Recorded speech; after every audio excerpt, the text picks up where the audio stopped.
Folks, Black Star Network is here. Oh, no punches! I'm real revolutionary right now. Support this man, Black Media. He makes sure that our stories are told.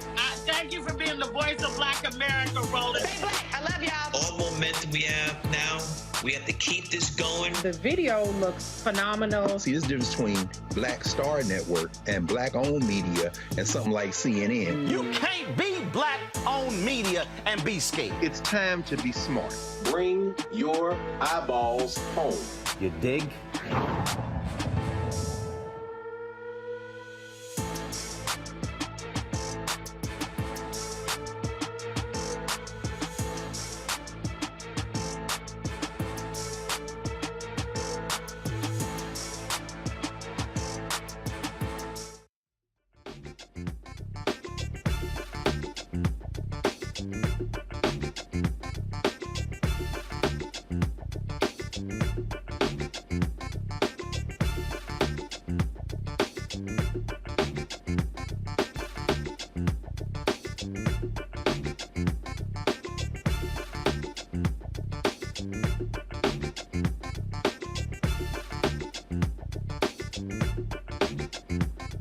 Today is Wednesday, September 14, 2022. Coming up on Roland Martin Unfiltered, streaming live on the Black Star Network. R. Kelly found guilty.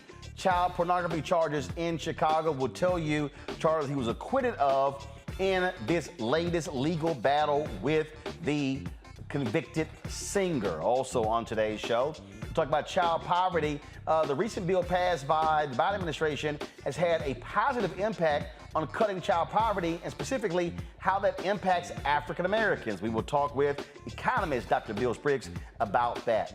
A Texas judge is catching hell from folks there. Why? What is going on in Texas with black judges? She'll join us, as well as her attorney, to break this down. Also, Tyler Perry talks about the need for black and other folks in Hollywood to have the skill set before they get bigger jobs. He takes on diversity in Hollywood, saying it's not good to appoint folks to higher positions who may not be ready for it. Some folks have taken exception to what he said. I will break that thing down. We got that and lots more to cover right here on Roland Martin Unfiltered on the Black Star Network. It is time to bring the funk. Let's go.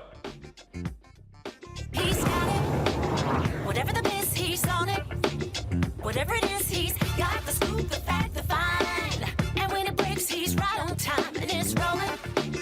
Best believe he's knowing. Putting it down from sports to news to politics. With entertainment just for kicks, he's rolling. It's on go, roll, y'all.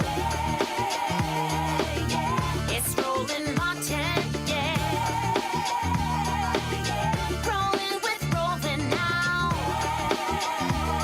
He's funk, he's fresh, he's real, the best, you know he's rolling Martin now.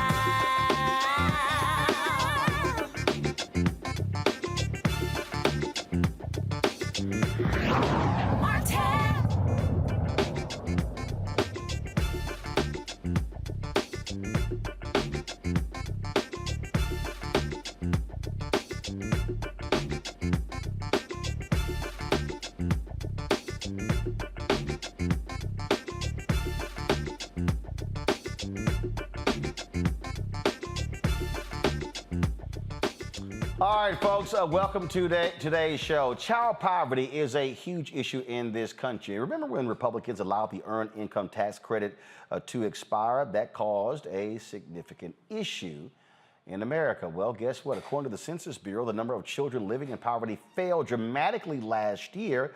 The report was released yesterday indicating the drop is mainly due to an enhanced child tax credit passed by President Joe Biden and the Democrats in Congress. Now, compared to child poverty rates of 9.7% in 2020, only 5.2% of children were in poverty last year. Without the tax credit, the percentage of children in poverty would have only dropped to 9.2%. The overall supplemental poverty rate for 2021 was 7.8%. Dr. William Spriggs, an economist from Howard University, joins us to explain. Doc, glad to have you on the show. Yesterday, you were tweeting about this, and you were saying this is a positive development for African Americans. Explain that. This was the biggest issue of equity. You talked about the Earned Income Tax Credit, which dates back to the 1980s. In the 1980s, before the 1980s, we used to increase the Social Security tax every year or 2 years. In 1980, we decided rather than on the fly, we would create a trust fund for Social Security. We overtaxed workers to create a huge piggy bank, the Social Security Trust Fund. That meant a big increase for workers in terms of their payroll tax, the Social Security tax. And Congress agreed to offset for low-income workers that some of that increase could be a credit against their income tax. So that's why it's called the Earned Income Tax Credit. The idea was we shouldn't tax people into poverty. But subsequent to that time, we've lowered tax rates for low-income families, and it became possible that if the Earned Income Tax Credit got increased, like it did under Bill Clinton, that you could end up using that credit and have no federal income tax credit. And this has been the big battle line with Republicans ever since, because what they resent is the idea that you have no federal income tax liability, and therefore all of the multitude of tax credits we give to families, they have fought to make sure you don't get it if you don't have a federal tax liability after you get the Earned Income Tax Credit. Because close to 35% of Black children live in poverty, a large share of Black children get the benefit in their household of an Earned Income Tax Credit, but the child tax credit that everybody else gets had been denied to Black families, many Black families, because they didn't have this positive federal tax liability. What President Biden did was two things. One, he increased the child tax credit because during the pandemic, families were stressed with, how do I take care of my kids? Daycare is closed, schools are closed, all sorts of burdens being put on families with children. And not only did he increase the tax credit, but he made it fully refundable. But Bill, hold on, Bill, for the person, for Bill, one second. Bill, hold on, Bill. For the people who don't have children, okay, first of all, the earned income tax credit, how much money are we talking about? Well, we're talking about a couple of $1,000s per family. If you are single, you also get the earned income tax credit. There is a tax credit for single men, for families that don't have children. You are eligible for the earned income tax credit if you're a low-wage worker. So we're talking about smaller if you're a man with no kids, and it's smaller for families with no kids. But the earned income tax credit is for everyone. Okay, so we talk about this earned income tax credit. That's money you're getting back, and obviously it's up to a certain income. So the people out there who have been struggling, I mean, this is money that they're getting back, they're saving, and it's going directly for the cost of groceries and things along those lines. And the reality is Republicans have been fighting this, trying to get rid of it, which is stupid because it's a bunch of broke-ass white conservative Republicans in red states who benefit from the earned income tax credit. I mean, they would literally rather give tax breaks to rich corporations than to regular, ordinary people. Oh, absolutely. And they defunded the Internal Revenue Service, but kept the part of the Internal Revenue Service that audited the earned income tax credit because Republicans hate it so much. The IRS is required to do lots of audits of people who get it to make sure that there's no fraud for getting a couple of $100s back for the taxes that you pay if you're low income, to prevent you from being taxed into poverty. So we have to understand the full dimension in which not only do they not like it, but they go after the people who get it, and they always fought against anyone getting any other tax credit that everybody else was getting. So understand the weirdness that the child tax credit, which everybody got who had a child, went to high-income families, but lower-income families didn't get the child tax credit until President Biden said, no, this is for every American child. And suddenly, Black families got the child tax credit. Not only did they get it, but rather than get it in one lump sum, like you do the earned income tax credit when you file your taxes when they're due in April, he made sure that they got it on time so they could anticipate and use it. So this was a credit that you got every month. And this helps you with all of the uncertainties that happen. You know, your child fell down, you got to go take them to the doctor. You find out they need braces. They get sick and you have to stay home 3 days from work because they're sick and there's no child care. That money was the contingency money to help families out. And finally, Black families got it. Well, again, thank goodness we had folks who actually cared about those children and who made this happen. Again, it was Republicans who allowed it to expire, did not want to provide these tax credits, and so now we actually have them. Bill, thanks for breaking it down for us. Yeah, well, I don't want to leave without the really good news. That meant that the Black child poverty level, with what the government finally did to help Black children, fell to 7.5%. We haven't seen a Black child poverty level of 7.5% ever. Wow. Well, that is a good thing. And then for the people who out there who says Biden has done nothing for Black people, here's some evidence. Bill Spriggs, thanks a lot. Thank you for having me. All right, let's bring my panel right now. Joining me is Dr. Larry J. Walker, Assistant Professor, University of Central Florida. Also joining us is Kelly Bethea, Communications Strategist. We'll be joined later by Robert Patillo, Executive Director, Rainbow Push Coalition, Peachtree Street Project. Glad to have both of y'all with us. I mean, here's the thing, Kelly, that is just amazing to me. I listen to these Republicans. They talk about how they are the party of the working class and they care about the workers and the people. No, they don't. I mean, I don't know how in the hell you can be against the earned income tax credit but then you are perfectly fine with people who own planes and yachts getting tax breaks during COVID? Well, the issue isn't that they have a problem with the tax credit itself. It appears that they have a problem with the tax credit if they can't control who exactly it goes to. It appears that every single time Black people benefit from anything in this country, Republicans have something to say about it. So it's not necessarily the tax credit that they have an issue with, it's the fact that Black people benefit from the tax credit. If there was a way for middle and lower class white people alone to benefit from the government, I think they would be all for it.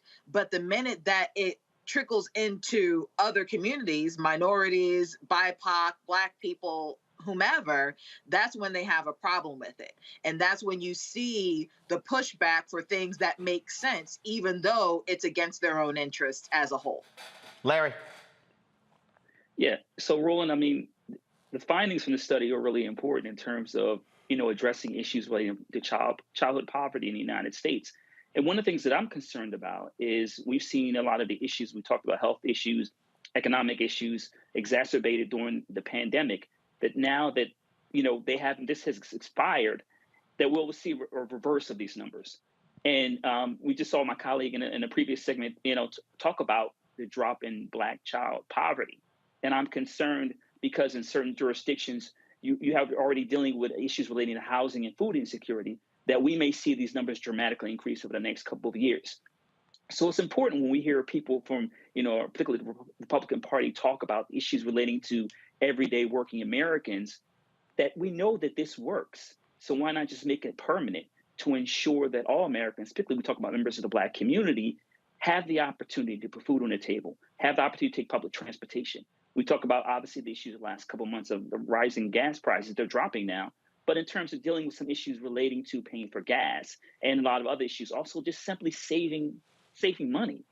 So once again, this is really important if you talk about this conversation about caring about all Americans, that we make sure that that these kind of tax codes are permanent to ensure that all Americans are benefit from it, particularly when we talk about members of the Black community. Indeed. Yesterday, Senator Lindsey Graham introduced a bill trying to get a national ban on abortion after 15 weeks. Now, another hot button issue. Republicans are freaking out over Senator Chuck Schumer trying to push forward a vote on a same-sex marriage bill. 47 Republicans voted for that bill in the House. It passed easily in the House because all Democrats voted for it. Now they are concerned about it coming up in the Senate. Now, of course, Senator Rob Portman of Ohio, he's saying that, go ahead and show it, come on. He's saying that, oh, this is all about political schedule here for Senator Chuck Schumer. Well, tough, Senator Portman. That's what politics is. Get to it. I mean, bottom line is, this is exactly what Schumer should be doing. Schumer should be forcing Republicans to take these hard votes to show what's going to be the impact in the election. So Republicans are trying their best to delay stuff as long as they can so voters won't know. Larry? So, Roland, and I'm a former Capitol Hill staffer. This is a tactic that's going on for decades to delay, members of a political party that support certain issues, delay as long as possible, particularly after the election, to make sure they don't anger those who will go out and vote. And so we know, Roland, when we look a lot of in terms of what we see at the Senate and obviously the House in terms of what the Republicans take back the House, we know that certain issues like, same-sex marriages, or also we're talking about issues relating to abortion. We know these are hot topics, and we saw Senator McConnell, even as it relates to abortion rights, didn't want to have that conversation. So we know these are hot-button political issues that Republicans don't want to anger certain segments of the population. And if they're forced to take a vote, then they know that voters may also make a stand in terms of making sure they're not reelected. So this is just a delay tactic. And they're hoping that they don't are forced to take this vote. But I encourage, and I think it's great what Senator Schumer is doing, that force people we want to know where you stand on this issue. And if you vote and your constituents disagree with you, then you won't be returning to the U.S. Senate. So here's a political story, Kelly. GOP pollster is saying, I might want to be real careful on this national abortion ban. Why? Because for the longest, they kept saying, oh, leave it up to the states, the states, the states. Then Senator Lindsey Graham comes out yesterday and says, oh, no, if we get power, we're going to actually pass a national ban on abortion. And I'm like, that's what they always actually wanted to do. And so this is why you must force the votes. And so I think it's great what Senator Lindsey Graham did. And now Republicans are like, damn, man, what you doing, bruh? You hurting us. All he did was say what they actually want to do.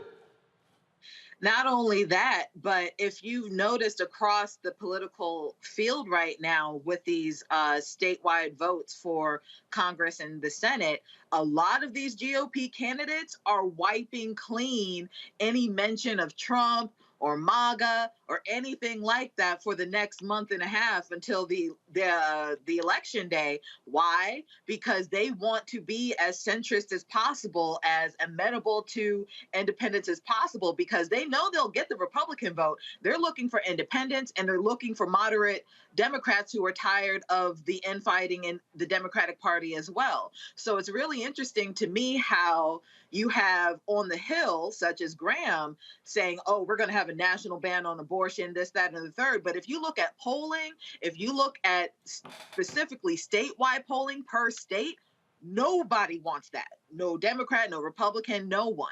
So it's really interesting to see how you have the people on the ground basically telling the people on the Hill to shut up so we can win and actually get on the Hill. But the people on the Hill aren't even listening, and they're sabotaging these races. Well, I don't mind them actually doing their best to sabotage any of this, Larry, because what these folks want to do, I can guarantee you this: if the United States Senate gets in Republicans' hands, there will not be a George Floyd Justice Act. It is not going to happen. They are not going to pass it. They're not going to pass it For the People Act. They're not going to do any of these different things. And this is one of the reasons why I keep trying to walk people through understanding the politics here and realize what needs to happen. If Democrats are able to win in Wisconsin, in North Carolina, in Pennsylvania, if they're able to hold in Georgia, hold in Arizona, hold in New Hampshire, then all of a sudden hold in Colorado, now what you're talking about is, and potential pickups in Florida as well, they could be looking at a 55-45 majority, 56-44, and then you've now eliminated, if you will, Senator Manchin and Senator Kristen Sinema from being able to control your entire legislative agenda. Yeah, so I mean, you just highlighted some really critical, races. Obviously, here in the state of Florida, you highlighted that race. But you're right. If you're able to make sure the numbers, you widen the numbers in the U.S. and the Senate, then it makes it much easier for those who've been obstructionists. The two U.S. senators you just named, every few weeks, when they're coming to important issues that the Democrats want to pass, there's always some pushback. So once again, like I said, if you get particularly more progressive members of the U.S. Senate from various states throughout the United States, then it's more likely that issues you just described, the George Floyd Act, Voting Rights Act, and some other more important issues that, progressives and a lot of moderates and even some Republicans support, you're less likely to have to deal with, like I said, obstructionists. But it's really important, once again, Roland, you talk about, in terms of, widening the gap in the Senate. It's important that in terms of what the Democrats do is make sure they give people, particularly Black folks, a reason to come out and vote. Obviously, Black people realize there are a lot of important issues, voting rights, obviously, and police reform, abortion issues, et cetera. But it's also incumbent on Democrats to make sure they're putting money in Black media. I know you talked about that a lot, to make sure the message is getting out to Black folks of why this election in November is so important. And that's the thing. I was looking at something a little bit earlier where it says that a few weeks ago, Mandela Barnes was +6 in the polling against Senator Ron Johnson. Now it's Johnson up 149-48. And it's going to be a tough election. What I keep saying, Kelly, to any Democrat, any person who wants to vote Democrat, act as if your candidate is down 5 points. The hell with any poll. Don't believe any poll. You should be trying to make sure every single person possible out there is voting. And that's why the Democratic Government Association, the DSCC, DCCC, all these progressive groups should be putting the resources on the ground.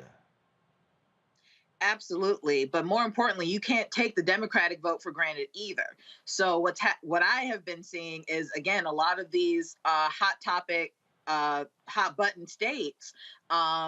Again, because of the political climate basically being all these purple states right now, they are really trying to meet people in the middle to get more votes, but it's coming at the behest of the Democratic vote. It's coming at the behest of the Black vote. They are not really catering to those who they think they're going to get.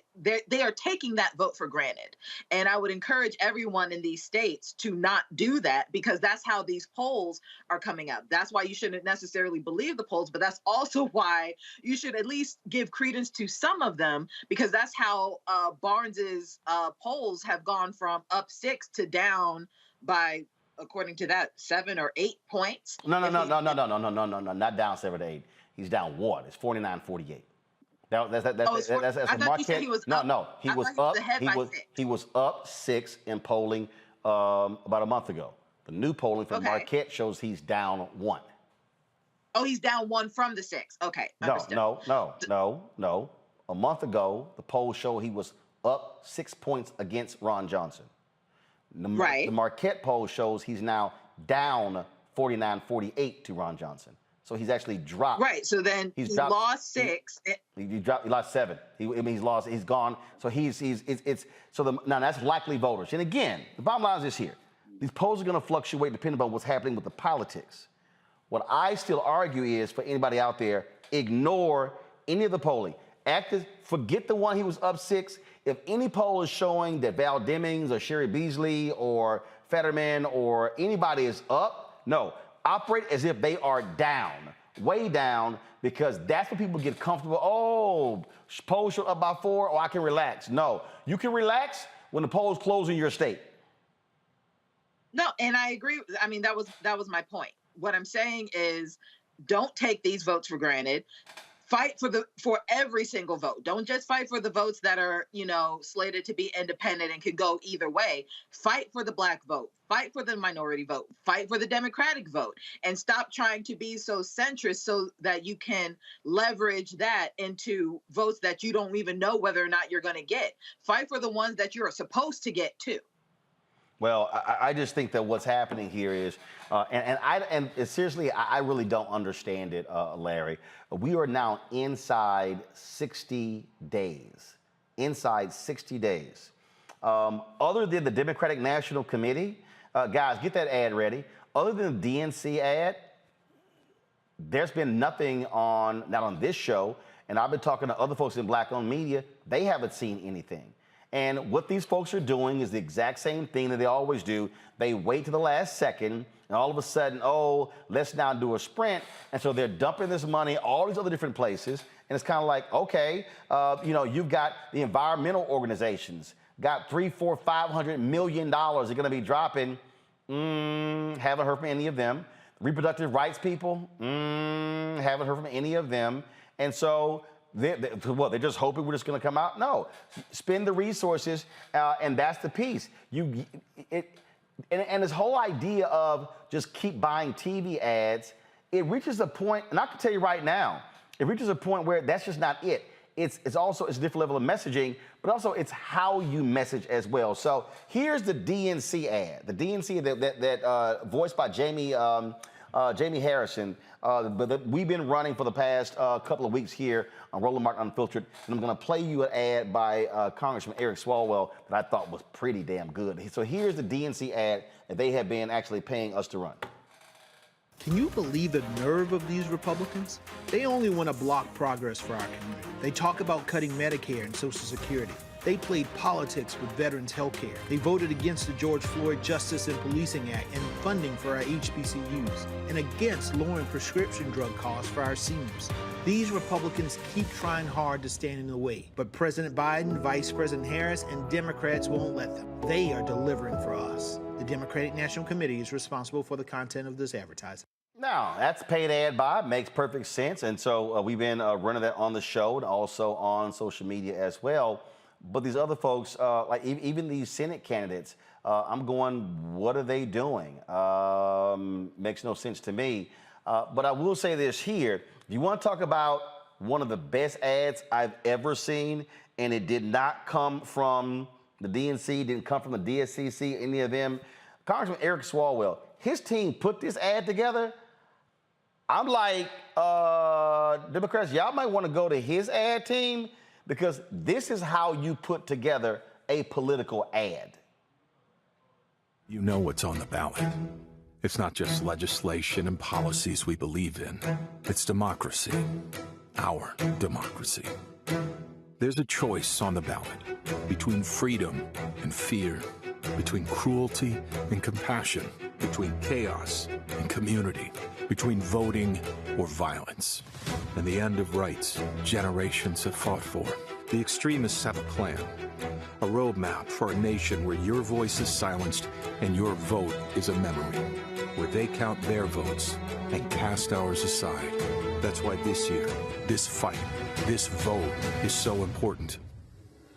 Register, engage, volunteer, fight back against the disinformation and despair, and most of all, vote, because your vote is all that stands between our future and theirs.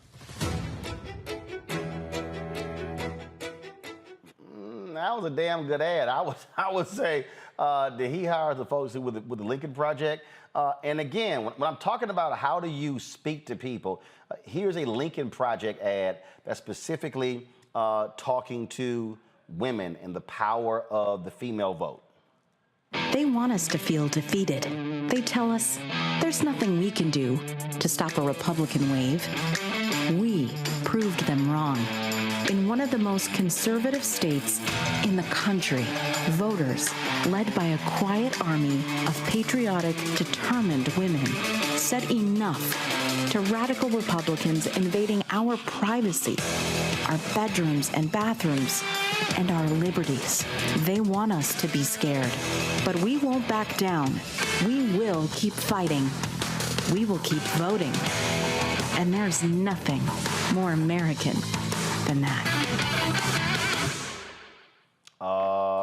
Pretty damn good there. And one of the things that they're doing, they're also doing some state-specific ads for Democratic Senator Mark Kelly against the Republican candidate for governor there in Pennsylvania.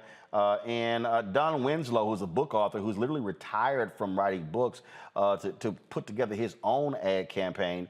One of the things that he's been doing is also targeting these races. And one of the courses races he's been looking at, Larry and Kelly, is Texas, where Beto O'Rourke is trying to dethrone Republican Governor Greg Abbott, who has been awful as the governor. And just want to play this final one, then we'll talk about it on the flip side. How would you keep the schools safe? I am scared. I am a female of childbearing age. The life of every unborn child will be saved from the ravages of abortion. I am terrified of what that could mean if I become pregnant and something goes wrong. It is the honor of my lifetime to lead this extraordinary ticket of Democrats. But it will be an even greater honor with your hard work, with your effort, with your persistence, and yes, with your courage in the face of these attacks, to lead this state as the next governor of the great state of Texas. Texas gubernatorial candidate Beto O'Rourke. Gubernatorial candidate Beto O'Rourke. Beto O'Rourke. The crowds he drew today were his largest yet. I've lived in Texas my entire life. This is not about Democrats. This is not about Republicans. This is about what is best for Texas. Voted for Greg Abbott, and now I'm voting for Beto. When we gather, when we knock on doors, and when we win, every woman in the state of Texas makes her own decisions about her own body, her own future, and her own health care. You are with us. We are with you. We need you. Doing everything I can to keep well registered and ready to vote. I love it, Stephanie. You can buy 2 or more if you want to, AR-15s, hundreds of rounds of ammunition. This is on you until you choose to do something different. This will continue to happen. Somebody needs to stand up for the children of this state and take that weapon that was originally designed for use on the battlefields in Vietnam. Their parents only able to claim their bodies by the shoes that they were wearing, nothing identifiable above their shoulders. To penetrate an enemy soldier's helmet at 500 feet and knock him down dead. Up against kids at 5 feet. It may be funny to you, motherfucker, but it's not funny to me. Greg Abbott is chaos. He is corruption. He is cruelty. The legislation bans abortion. It includes no exception for rape victims. And he is incompetence. The inability to keep the lights on, or the heat running, or the water flowing when the temperature dropped, and hundreds of our fellow Texans died. But he is not Texas, and he is not us.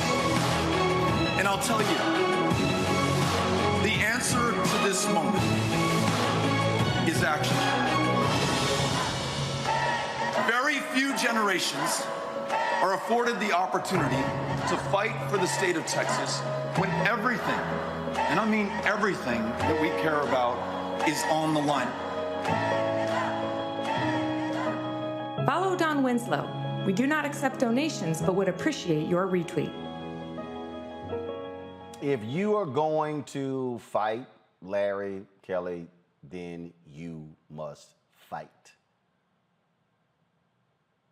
Yeah, Roland. That was an incredible ad. It was an incredible ad, and more people need to follow suit. Again, to my point about a lot of these candidates becoming centrist all of a sudden for the sake of a vote that they haven't even, claimed yet. Ads like this is what gets you votes. Positions like this is what gets you votes. You can't be, they're extremists on both sides. You can't be something that your record says that you're not.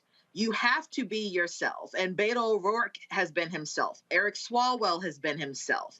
And people are following suit because they are themselves. They are going to vote for those people because they're genuine, they're authentic, and they're going to be in their respective positions fighting for them in the way that they've been fighting for them for however long their political careers are. But what you cannot do as a candidate now is all of a sudden switch up your positions, all of a sudden switch up your viewpoints for the sake of trying to please everybody. You cannot serve two masters. You cannot have your cake and eat it too. Either be about it or get out the race. But at the end of the day, people are going to vote who they believe is going to change things for the better. And history says that centrists do not necessarily do that.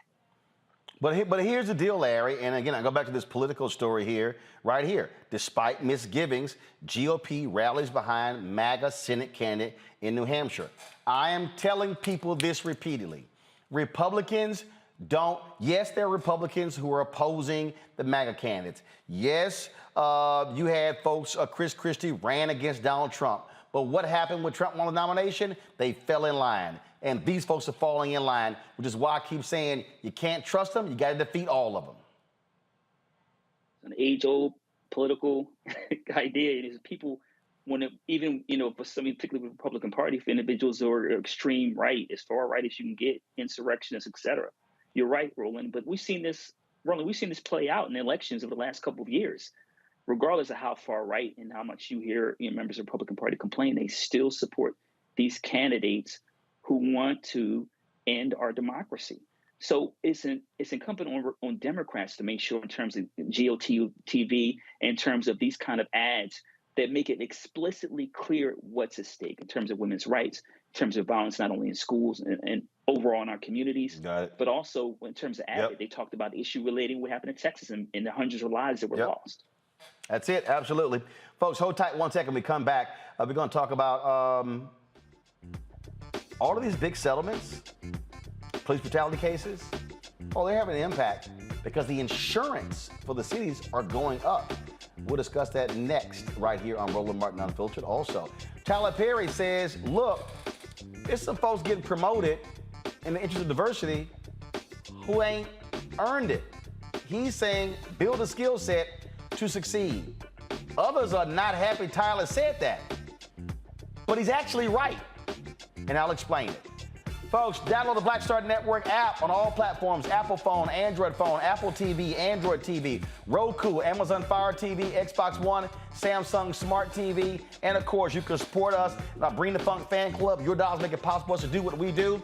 Join the Bring the Funk fan club. Send your check and money order to P.O. Box 57196, Washington, D.C. 20037-0196. Cash App, $RM Unfiltered. PayPal, R Martin Unfiltered. Venmo is RM Unfiltered. Zelle, Roland at RolandSMartin.com. Roland at RolandMartinUnfiltered.com. Before I go to the next break, I would read some of the names of folks who've given.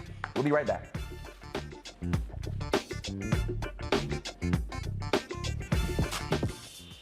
When we invest in ourselves, our glow, our vision, our vibe, we all shine.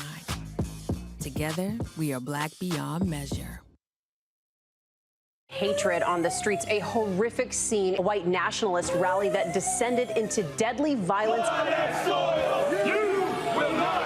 White people are losing their damn minds.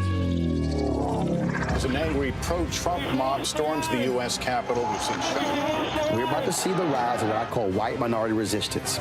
We have seen white folks in this country who simply cannot tolerate black folks voting. I think what we're seeing is the inevitable result of violent denial. This is part of American history. Every time that people of color have made progress, whether real or symbolic, there has been what Carol Anderson at Emory University calls white rage as a backlash. This is the rise of the Proud Boys and the Boogaloo Boys. America, there's going to be more of this. Here's all the Proud Boys, guys. This country is getting increasingly racist in its behaviors and its attitudes because of the fear of white people. The fear that they're taking our jobs, they're taking our resources, they're taking our women. This is white fear.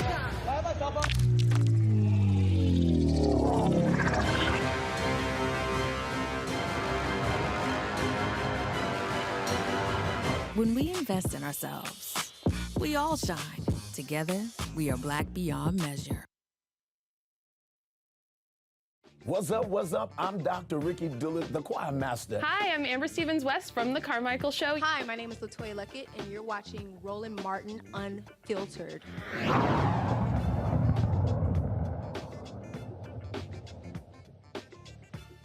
All right, I have been telling y'all money talks and nothing else matters. If you're talking about America, you got to deal with the money. So what's happening with police brutality cases? Insurance companies are now saying, cities, unless y'all do something about police brutality, y'all can't get no insurance from us. And let me tell you something.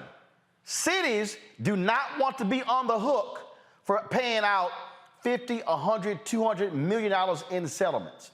What has happened is and see, all y'all people out there who keep saying protests don't matter, this is where you're wrong. Because what we have seen in the last 5 to 8 years, we've seen a dramatic increase in the settlements in these cases. It used to be, it might be 100,000, 200,000. Now you're seeing 2 million, 3 million, 5 million, 10 million, 15 million, 27 million. Well, the insurance companies are one who are on the hook. And they're like, yo, we ain't doing this anymore. And so that's what's going on right now all across the country where the insurance companies are forcing the change. Joining us right now is former Sergeant Cheryl Dorsey, formerly of the Los Angeles Police Department. Glad to have you here, Cheryl. This is the thing right here. Money always matters in America. And so here we are talking about, oh my God, we need the George Floyd Justice Act, we need this, that, and the other. But the reality is, when you start affecting the money, when you start hitting cops' pensions, but in this case, when the insurance companies said to the cities, no, y'all keep playing around, we're not gonna cover you with insurance, then the cities are gonna get real about police brutality. Well, I mean, listen, that works for small departments, right? But if you're talking about a large police department like LAPD or LA County Sheriff's Department, New York PD, they have a whole different setup. And so they're not really worried about insurance. They have taxpayer money that goes into, air quotes, special funds. And so they have an abundance of money that's available to them. There's 18,000 police departments. And a lot of people think when you talk about a police department, you're talking big numbers. We know that in Uvalde, that police department is going to have to come out of their pocket for massive amounts of money. But listen, there was only 6 of them. That was their department. And so while it sounds good and sexy, don't get twisted. Don't be fooled. But this is where I'm still talking about, from the money standpoint. This is where residents in these cities need to be saying, no, we're not going to allow you to keep using taxpayer money paying these settlements. And so I keep saying, folks have to go to the pressure point, and it's always the money. As long as the cop knows I ain't got to pay nothing, ain't no skin off my back, yo, I'm good.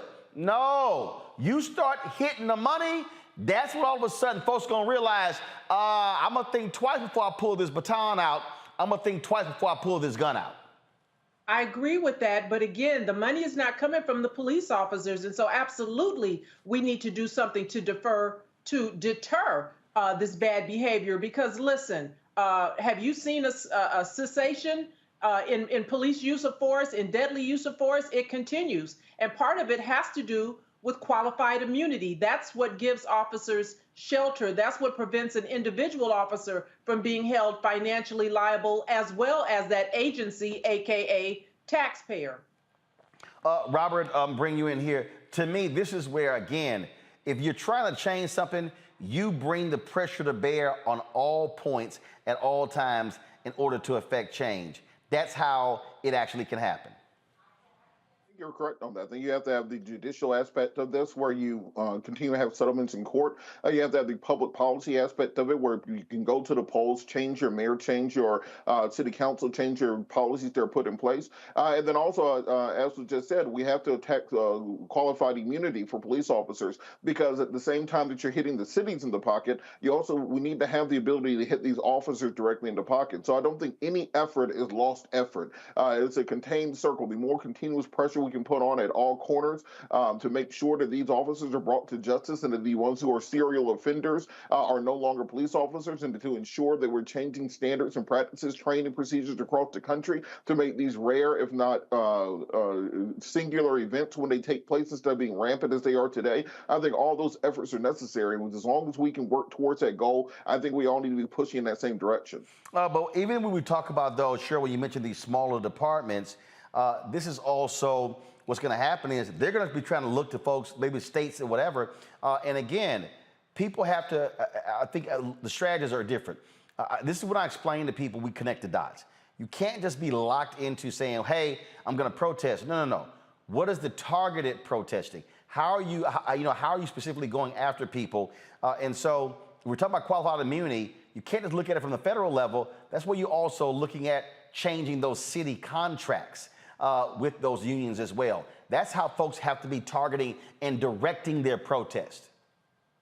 Absolutely. And you have to understand that, whatever happens on a federal, national level really has little to do with the local politics, because police chiefs have tremendous autonomy. Those are their fiefdoms. Those are their kingdoms. They are in charge, and they pretty much get to do what they want. I mean, you have independent civilian review boards like we do here in LA, the police commission. They make recommendations, and that's all it is. If a police chief doesn't agree with it, then they just say, thank you for the recommendation, and they continue on business as usual. Police departments only do when they're forced, a la consent decrees, reviews and being looked at by the DOJ for civil rights violations. And so it's so important that we get involved, to get engaged, and stay that way.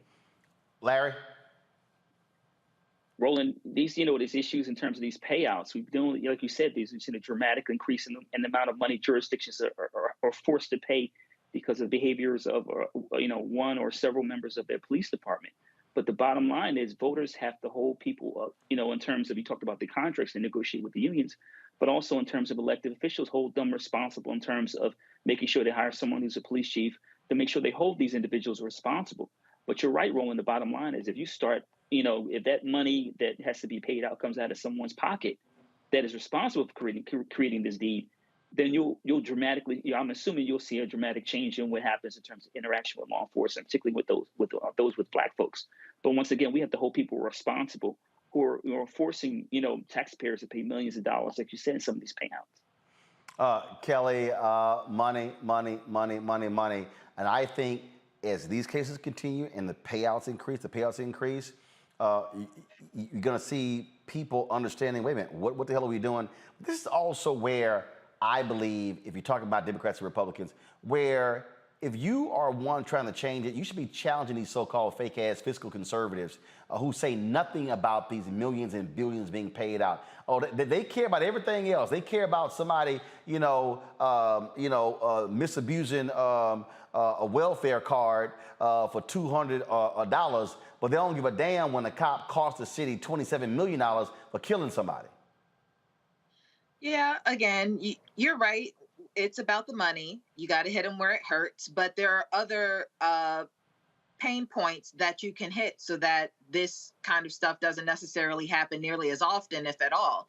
So to the other panelist's point, you have to attack qualified immunity. You have to attack tax structure. You have to attack not just civil suits, but like, who is going to hold these police accountable? How are we voting? How are we going to put people in place so that they don't have to pay anything out because they're punishing people from within anyway? But it has to be a holistic effort outside of just hitting them where it hurts in the pocket in order for this epidemic to finally be abated. And Cheryl, and I think what you're seeing, you saw what happened in Maryland, where the governor vetoed a bill dealing with the Officers' Bill of Rights. The legislature overrode his veto. People have to begin to exercise their power, and too often what has happened is the right has said, oh, Democrats, you're soft on the crime, which forces them to try to, oh, no, I'm not, and to appease law enforcement. No, this can't be appeasement. Someone has to be willing to stand up, and even we see it now, all the lies about, oh, the explosion in crime. We've seen how they look, they recalled a DA in San Francisco, and crime did not go up. It was a lie, but it's all about the scare tactics against people.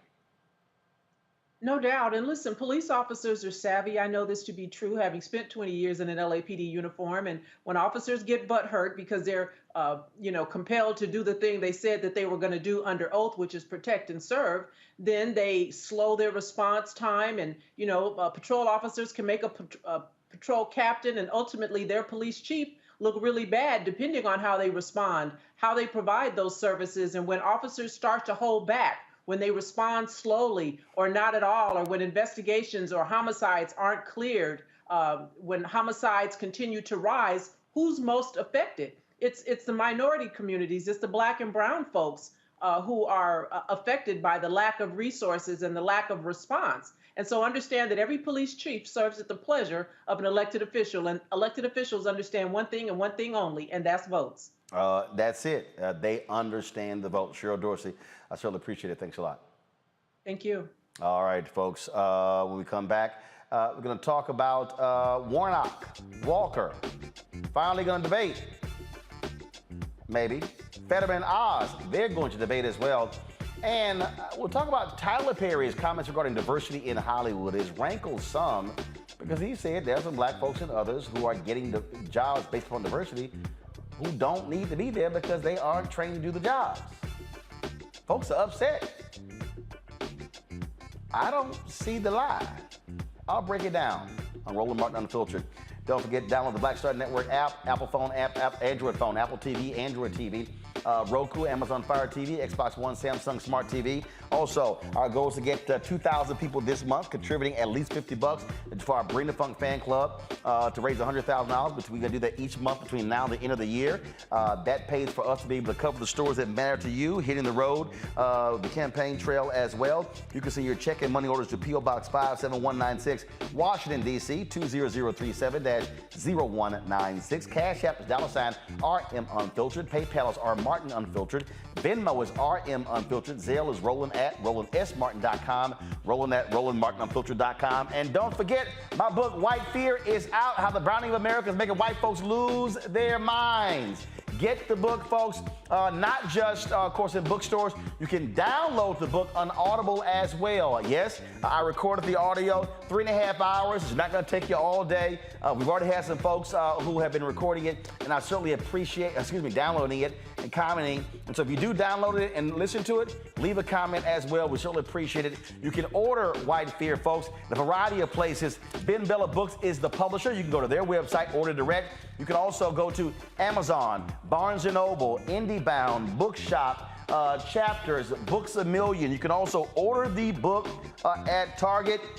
And if you want, do me a favor, just go to a black-owned bookstore, and you can also have them order the book as well. But we also have made it very easy for you as well, folks. And that is this here. All you got to do is if you go to RolandSMartin.com/White Fear, we have set up a page for you where you can actually get everything there in one place. All the information there in one place. And so here's the website right here. And so we have all the information on White Fear right here on RolandSMartin.com/White Fear. And so again, you can order the book. You can get the download as well. Everything is right there on the page. We'll be right back. When we invest in ourselves, we're investing in what's next for all of us. Growing, creating, making moves that move us all forward. Together, we are Black beyond measure. Can you believe the nerve of these Republicans? They only want to block progress for our community. They talk about cutting Medicare and Social Security. They played politics with veterans' health care. They voted against the George Floyd Justice and Policing Act and funding for our HBCUs, and against lowering prescription drug costs for our seniors.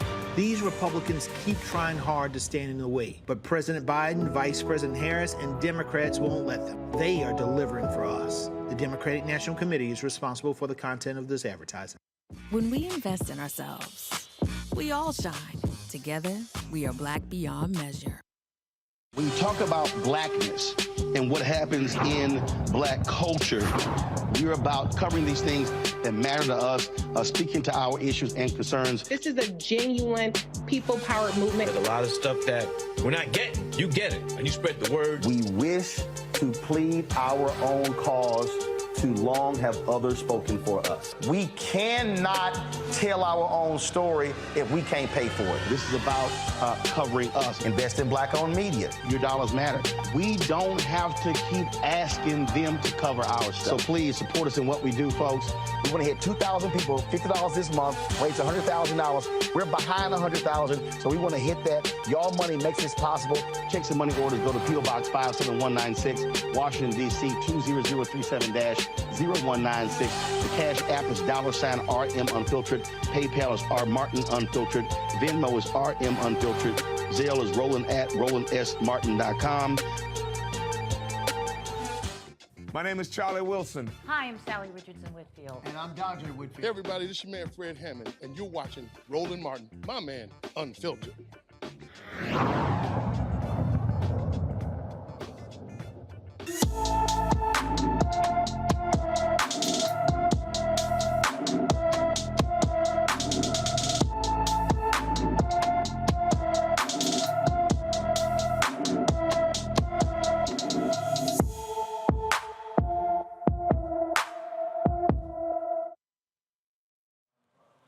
Breonna Fields was last seen in Little Rock, Arkansas, September 2nd. The 15-year-old is 5 feet tall, weighs 110 pounds with black hair and brown eyes. Breonna's ears are pierced. She has tattoos above and below her right eye and her left hip and her left forearm. Anyone with information about Breonna Fields should call the Little Rock, Arkansas Police Department at 501-371-4829, 371-4829. All right, y'all. The idiot Herschel Walker has agreed to debate Senator Raphael Warnock in Savannah, Georgia. Now, what's interesting is Walker has been running from Warnock by just coming up with all kind of different reasons why he did not want to debate. So then he said, well, you know what? Well, let's go ahead and debate in Savannah. And then Warnock was like, fine, you want to debate in Savannah? I'll show up in Savannah and debate your dumb ass. And so again, that's going to be October 14th. Now, Warnock is requesting an additional debate take place in either Macon or Atlanta, but Walker has not accepted the invitation for a second matchup. When you look at the polling data, it's very tight between the two. According to the latest Insider Advantage Fox 5 poll, Walker has a 3-point lead over Senator Raphael Warnock. Roberts, you're there in Georgia. Walker don't want any of that smoke. And so he's trying, I mean, I guess maybe if he talks about football, maybe that might work, but I don't even think so. But he really does not want to debate Warnock. He's brought in a whole new campaign team. They try to turn his campaign around. But, you know, again, but he's riding that MAGA wave of those, we know, white Republicans in Georgia who will vote for an idiot over somebody who's smart and brilliant. Yeah, you know, and I don't think it's fair to call Herschel Walker an idiot. He's an idiot. Woman. No. He don't think we should be mean to call him an idiot. No. I'm not, Robert, I'm not being mean. I'm being factual. Roland, being factual, he is a woman-beating idiot. Thank you. Hold up. No, if we really want to be factual, he's a woman-beaten, lying about being an FBI agent, lying about graduating the top of his class, lying about owning a business idiot. Did I leave anything out? Yes, you forgot he has 12 personalities. Okay. 12 personalities. But the thing that Herschel Walker's campaign realized is the thing holding Herschel's campaign back was Herschel Walker. As you've noticed, fewer and fewer of these viral clips of him doing interviews sounding stupid have been out here. Why? Because he stopped doing interviews. They just had him shut up and just run the percentages. And Brian Kemp's running a very strong campaign for governor, and he's tied at the hip with him. So if Herschel Walker does make it across the finish line, his campaign is hoping to just hide him and hope that Brian Kemp can campaign for both of them, quite frankly. I think that at this campaign, I don't know how many swing voters there are left at this stage in the campaign. I don't know how many people are sitting there debating back and forth between Warnock and Walker. But what I do think this is a question of how do you motivate your base? How do you get those turnout numbers you needed in 2020? If Warnock gets those 2020 numbers and he wins probably comfortably by 3 to 5 points. However, if there is this kind of red wave that they've been talking about, Herschel Walker's campaign is planning on him lifting that boat and riding that to victory. Herschel Walker's been running for Senate for 2 years. He has not released a health care plan, a plan on education, a plan on infrastructure, Social Security, anything. He's just, I'm Herschel Walker and I'm a Republican, and that's pretty much the messaging, and that's actually working thus far. The thing here, Kelly, is I keep saying Republicans don't care. You already got Tommy Tuberville in the United States Senate from Alabama, and he truly is dumb as hell. I mean, you got that fool Ronnie Jackson in Texas, who was the former White House doctor.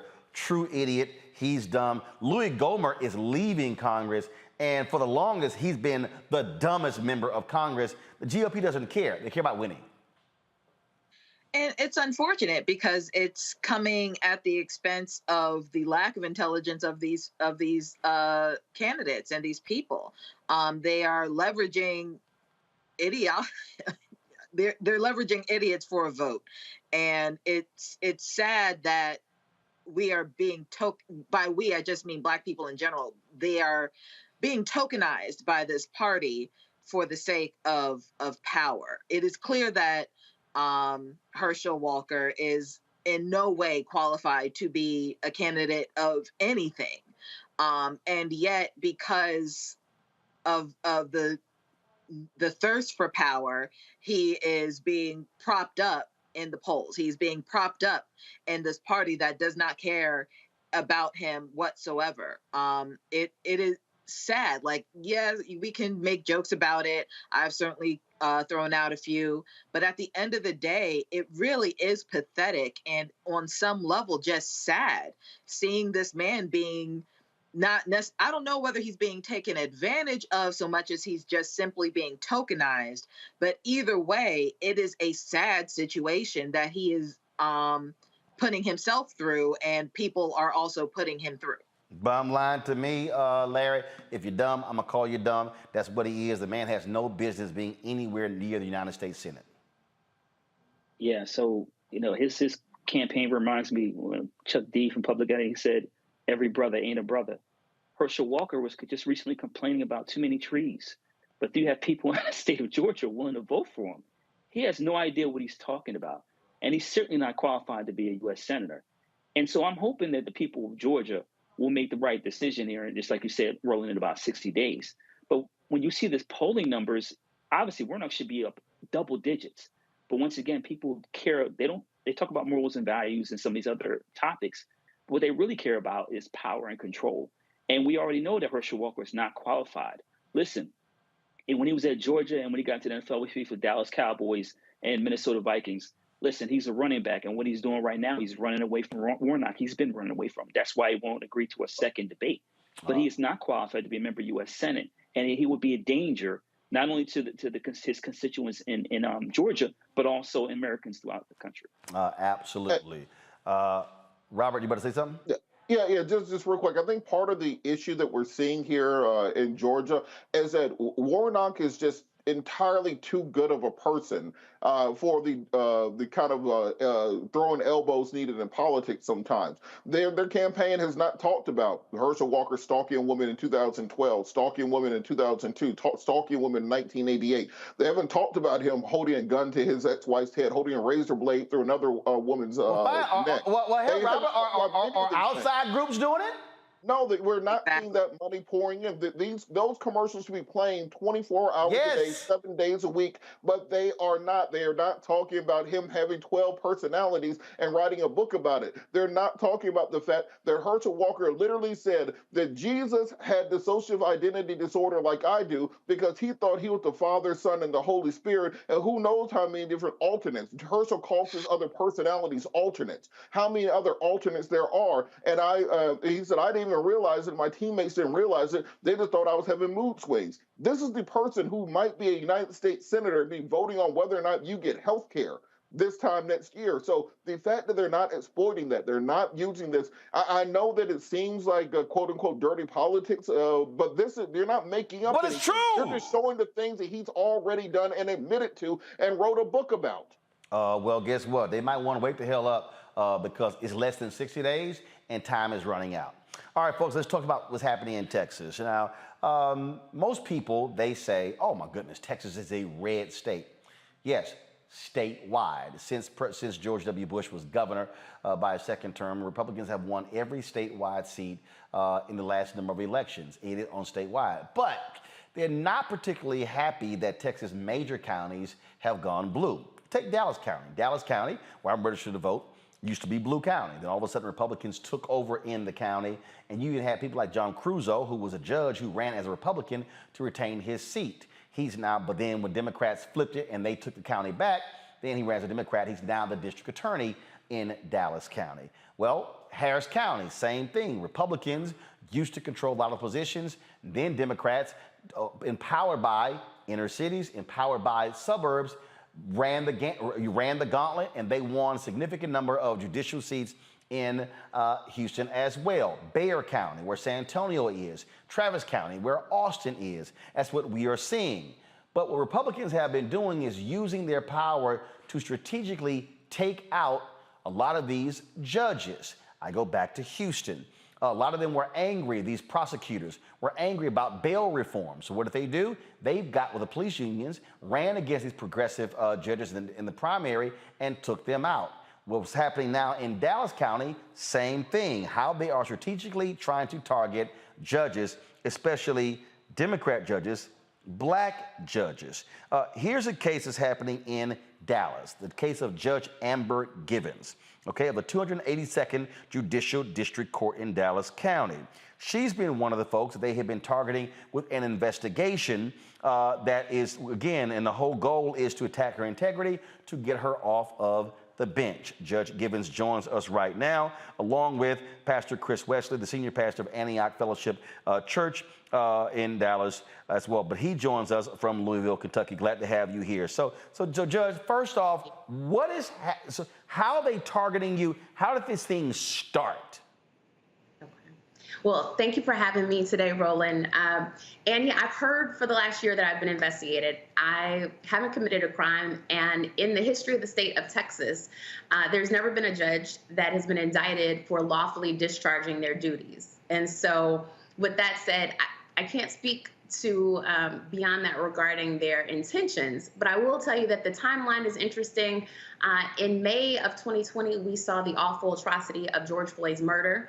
And then in June of 2020 in Dallas County, Texas, we saw attorneys take to Facebook and during those protests call Black people animals and subhuman. And based on those Facebook posts, I presented the first anti-discrimination policy in the country that targets a person's right to have fair counsel. The 14th and 16th Amendments in the Constitution talk about people not having the ability to pay for their own counsel. And so you don't get to pick your own counsel. And so a number of these attorneys on the Facebook posts were actually what we call appointed counsel. And so we rely on appointed counsel to ensure that, they represent people just as if they were retained.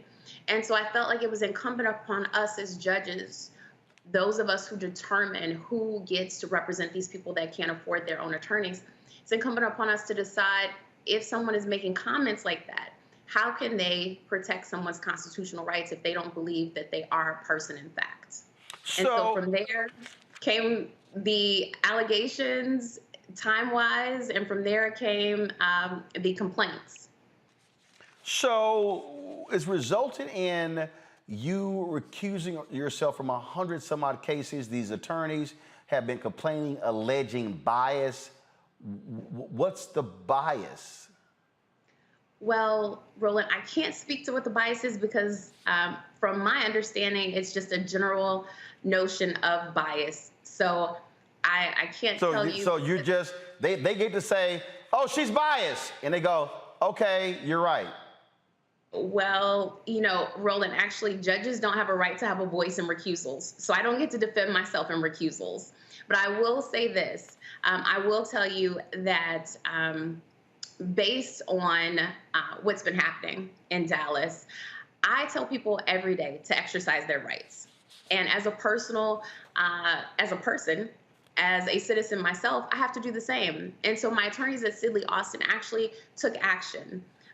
And because we should all be afforded the same rights under the Constitution, and that's protection from being defamed, in fact. And so my attorneys at Sidley Austin filed a discovery tool, a 202. And what they found, we received 200 pages of documentation from the board of that trade association. And in those emails, they admitted to setting me up. In fact, November 2021, there were emails from the trade association that stated that their short-term goal was to get me investigated or at least charged for a crime. And in fact, we actually have those emails. And let's pull up the one from Katie Bishkin. Pull that one up, please. Katie Bishkin put this up. And this is what she said. What I took from our meeting was a short-term goal of getting her charged or at least investigated with a crime with a long-term goal being damaging her election prospects. To that end, folks seem to think the states will take this more seriously than Crusoe. The only way to get Crusoe to recuse is to exert public pressure, including through the press. What is the press strategy? As for the court of inquiry, Paul raises some good questions we need to think through. We'd also need to think through and be advised whether initiating a proceeding in a court of inquiry will affect traditional routes to bringing criminal charges. And as you see, there are a number of people who are on this particular email. Then this guy, Paul Saputo with saputo.law. He then responds, I understand that. This is to a response to an email from Deandra Grant, who is with defenseisready.com. I understand that, but we want to put pressure on Democrats who only have to answer to their primary electorate. What choice do we have? A press release is just not going to do anything at all. I'm not opposed to doing that, but I'll donate $1,000 to a charity of the board's choosing if that story somehow results in Givens getting off the bench. If DCDLA is serious about getting judges off the bench, then we should act accordingly and quit stopping short of doing things that will actually make a difference. What brings me to my one of what my initial questions, which is whether we're the right organization to do this. And so, first of all, are these defense attorneys? I mean, who are these folks? And again, they're trying to get you off of the bench. I'm still just understanding why. Are they mad that you ruled against them? Are they mad that you've thrown them in jail for contempt of court? Why are these attorneys so pissed off at you? Well, Roland, I'll say this. I think it's important to understand the backdrop in Dallas County, Texas, and just to share a bit of a history lesson. So in the 1960s, 70s, and the mid-80s, the DA's office had a manual called the Sparling Memo. And that memo gave the prosecutors instructions on how to get rid of certain ethnic groups from jury panels, people that had certain religious beliefs, and educated women, in fact.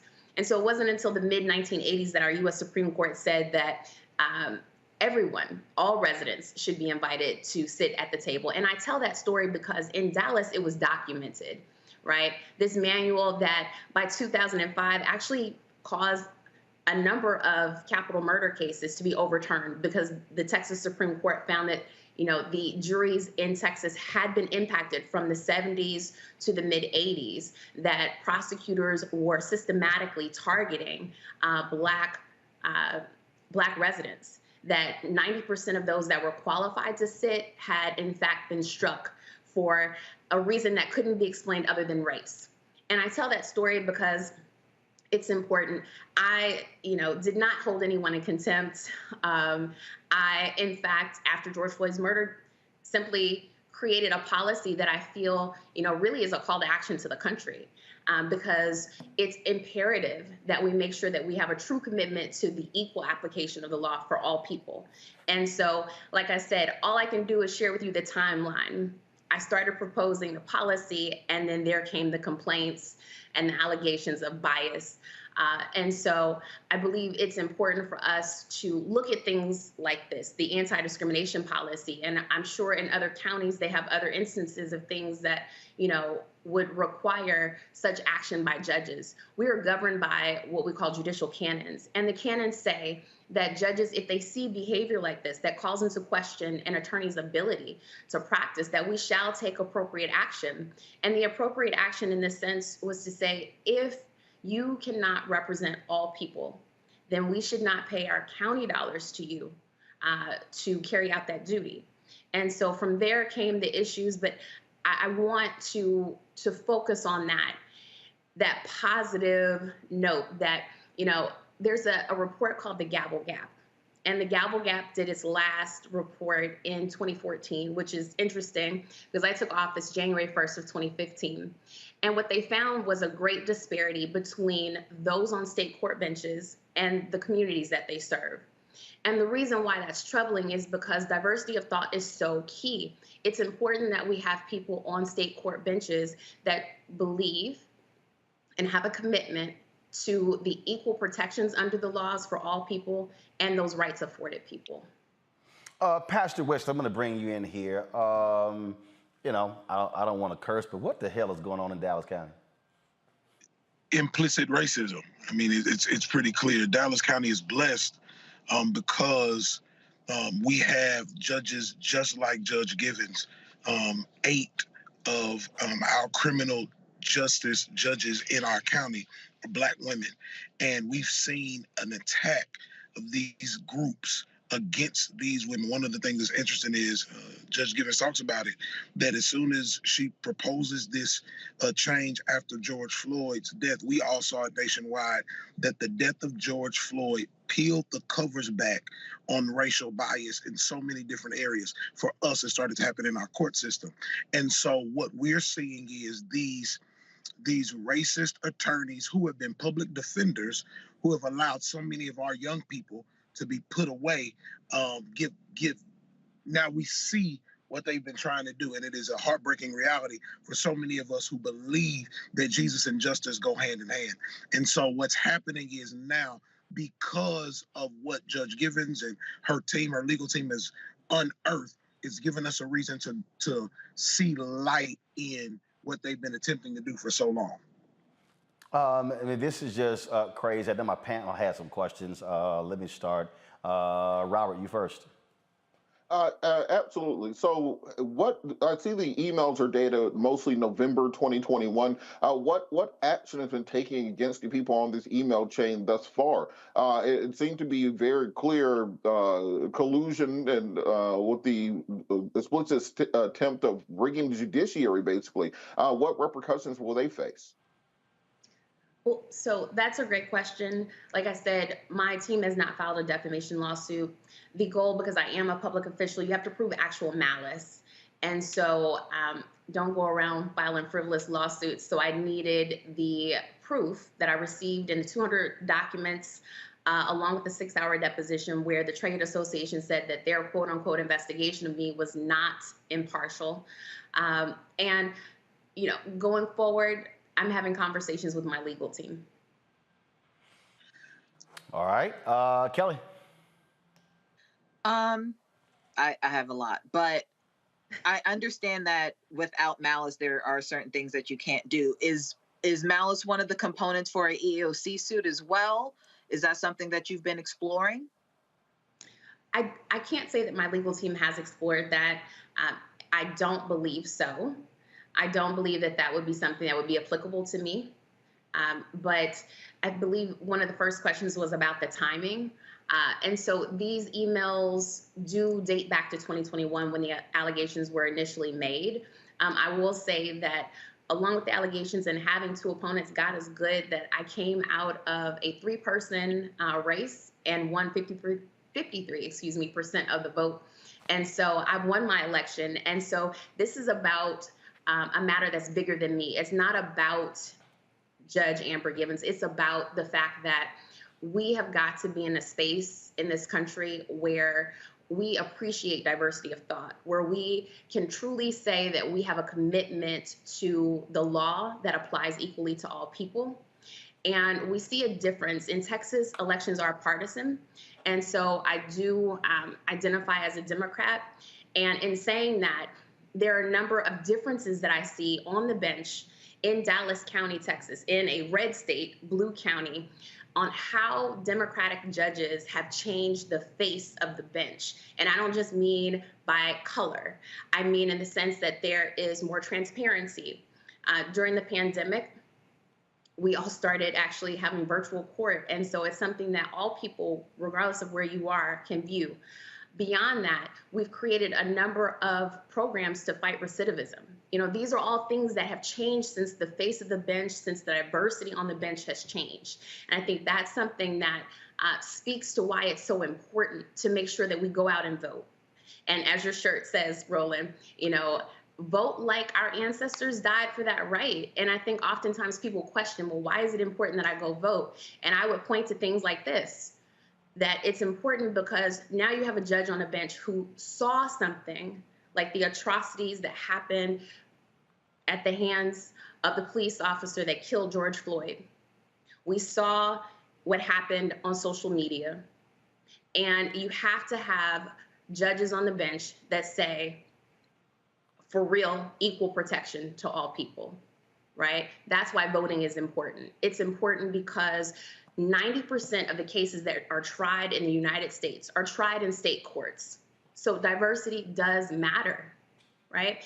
And so beyond the anti-discrimination policy, which is the first in the country, also youth prevention crime programs. Myself and 3 colleagues created Pipeline of Possibilities. And I have to give a big ups to Ava DuVernay.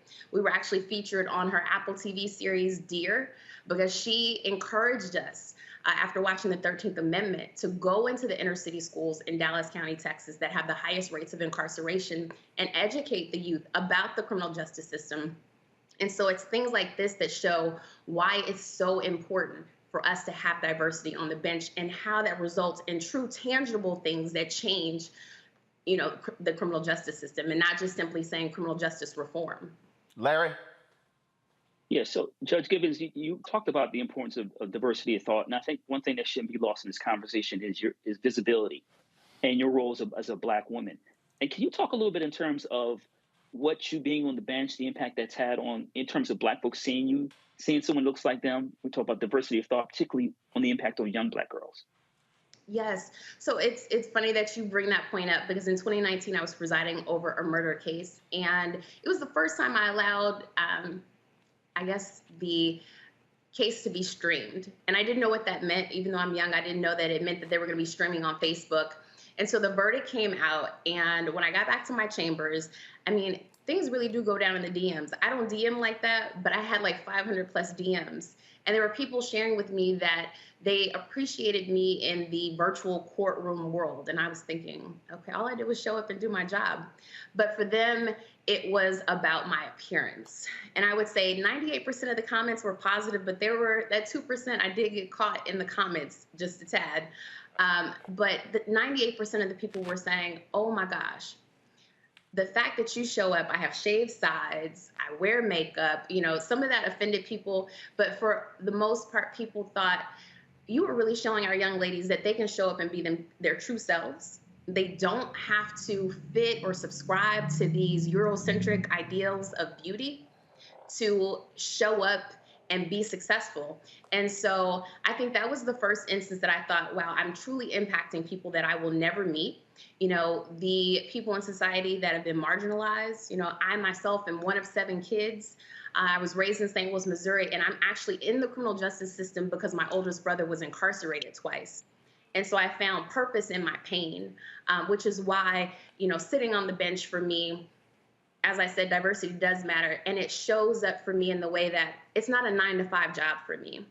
I show up and I've committed myself to bridging the gap between the courthouse and the community in Dallas County by not only showing up and protecting all people, but also giving back to make sure that we don't have young people coming before us that don't need to.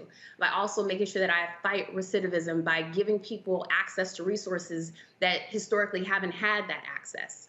And so when you ask about representation and how it's impacted young women, I get letters from all over the world that say, Judge Gibbons, I actually had a little girl in Florida who beads for therapy. She's autistic. She said, you know what? Oh my gosh, you mean adults get bullied too? And to see you stand up and say, you know, I am who I am, and I can be myself, shave sides, doesn't, you know, impact the fact that I'm licensed in New York to practice and Texas to practice. And I've been on the bench for over 8 years and served as a prosecutor for over 8 years. So to the young ladies out there, I've heard that it just encourages them that it's okay to show up as themselves. And that means a great deal to me. So, Pastor, well, first of all, what's next? I mean, how does this end? Where does this thing go?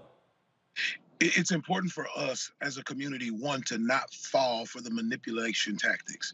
That's one of the things that I've been, along with Judge Gibbons and others, as we seek to pull back the covers on what is being exposed, to inform our community that just because the media portrays a narrative about our judges, or just because there are attorneys that are saying things about our judges, that we fight for the truth, stand on the truth. And that's the first thing that's most important, that Judge Gibbons won our election, and that those tactics, those ploys did not work. You know, spiritually, we believe no weapon formed against us shall prosper. And that happened. The other thing is we have to continue to educate people on the criminal justice reform, and as a community, we have to come together and really have these conversations more often about these things that we're seeing, and blow the whistle on it. I think what's so important about this is all of this started from Facebook. A Facebook post that had a whole lot of negative comments actually became the thing that started the conversations about a lot of this reform. And so when you see something, say something, blow the whistle on it. Don't allow people to say whatever and then try to apologize for it on the back end of it. I think the beautiful thing that happened is when these comments started being made on Facebook, our community stood up, our judges stood up. And as we started to have these conversations to unearth some of this stuff, we're discovering that those tactics can't win when we keep the main thing the main thing. So that's what's next. We have to continue to vote. We have to continue to win at the polls. We have to continue to allow judges like Judge Givens the opportunity to continue to do what they're doing to help change our city and change our communities. So, Judge, what does this just continue? You have to keep recusing, you keep getting attacked, and I mean, how can you do your job? I mean, how does this thing end? If there's an investigation, who's doing it? What happens? Because you've been dealing with this for quite some time. Yeah, I mean, like I said, Roland, I hear there's an investigation going on that's been going on for over a year now. But I will tell you this, I'm not discouraged. And I'm not discouraged because I'm not here because, it looks good to don a black robe every day, right? I am here and I found, I told you I'm an elected official. I found my purpose and it led me to politics, right? And so I'm here not moved at all because the oath that I took to the people in Texas was that I would not fear criticism. I would commit to my oath and the law and the application of that. And despite what people might allege, I'm still committed. I show up to work every day. My attorneys, I'm sure, will handle anything if something comes up. But like I said, this investigation that's been going on for over a year now has not changed my commitment to the people of Dallas County, Texas. It's actually reminded me that, I'm not here just to have a space at the table. I'm here to make sure that I leave the system better than what I found it. And so it's actually kind of made me kind of dig my heels in even deeper to say that if I had to do it all over again, knowing what I would face, I would still do it. Because for those individuals that can't afford to pay for their own attorney, right? Even though you can't pay and you don't get to pick, doesn't mean you should be left with counsel that doesn't believe you deserve constitutional rights to be protected or that you even have them. And so at the end of the day, I believe that's the thing that turns people off about politics. They don't see enough of it that speaks to all people and protecting all people. And so for me, that's why I'm here. And so I will continue to do that. I think you'll hear more, Roland, about different projects that I have. I hope to stay in contact with you. Okay. All right. Well, sounds good. Be sure to let us know. And hopefully this madness will end soon. Yes. Thank you, Roland. All right. I appreciate it. Thank you so very much. Bye-bye. Folks, going to a break. We come back. We're going to talk Tyler Perry and diversity. His comments have rankled some. I don't see what the big deal is because he's right. We will explain and discuss next on Roland Martin Unfiltered on the Black Star Network. Don't forget, download the Black Star Network app.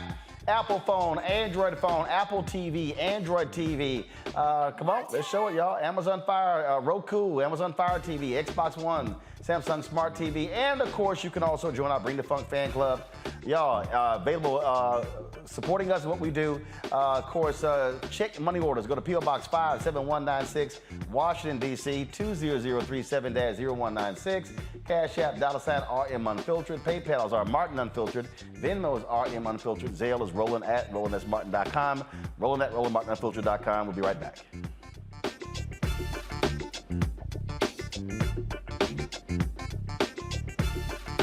When we invest in ourselves, we all shine. Together, we are black beyond measure. I remember being with The View when they said, we want to extend your contract. And I knew God said, it's time to move. It's time to go. And everybody was saying, Sherry, you got a great job. You're making all of this money. And I said, no, it's time. And they said, you ain't gonna be able to, you've been away from Hollywood. And I said, it's time to go. And when I didn't, that's when I realized I was about to go through this divorce and I was gonna need, it was gonna be expensive, it was gonna be a lot. And I said, I'm gonna stay. I said, I'm gonna stay for a couple of years. So you make this money. See, go ahead. I'm gonna make this money and then I'll get out, Lord. So I'm gonna do a compromise. I'm gonna do what you say, but I'm gonna do it on my thing. And he went, really? He went really. And you know when he went really? They said that we were heavy in contract negotiations.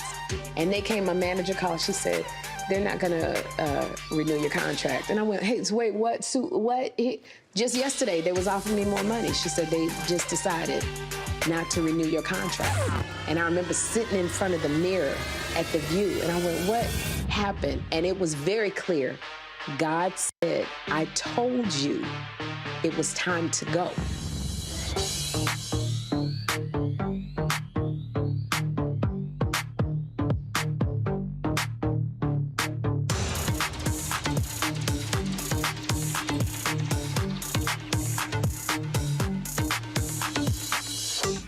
When we invest in ourselves, we're investing in what's next for all of us. Growing, creating, making moves that move us all forward. Together, we are Black beyond measure. Carl Payne pretended to be Roland Martin. Holla! You are watching Roland Martin, and I'm on his show today, and it's, what, huh? You should have some cue cards. Hey, what's up, y'all? It's your boy, Jacob Lattimore, and you're now watching Roland Martin right now.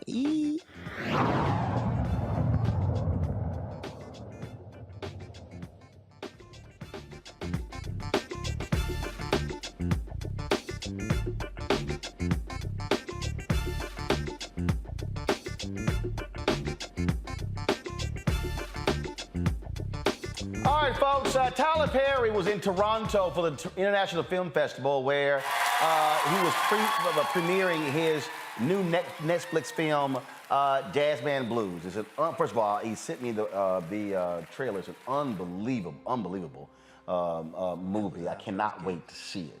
But he was talking about the issue of diversity in Hollywood. And he made some comments that some folk got really upset with, and I want to discuss it. So this is what Tyler said. He said, quote, I'm extremely excited for what has happened. The diversity, the choices, the opportunity. But I worry because there is such a push for diversity and push for hiring people of color that I have found in situations that there are people who can be pushed into seats they are not ready for.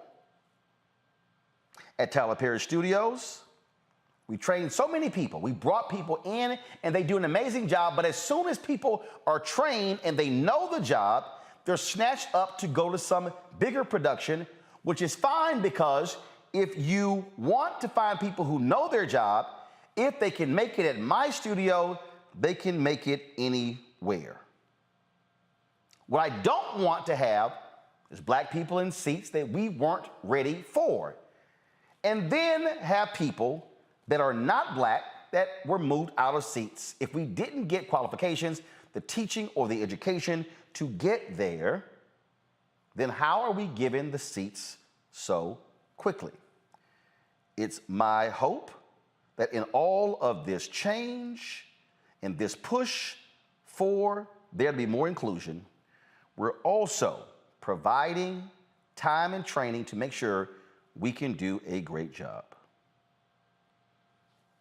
Now, the comment went out, and I was reading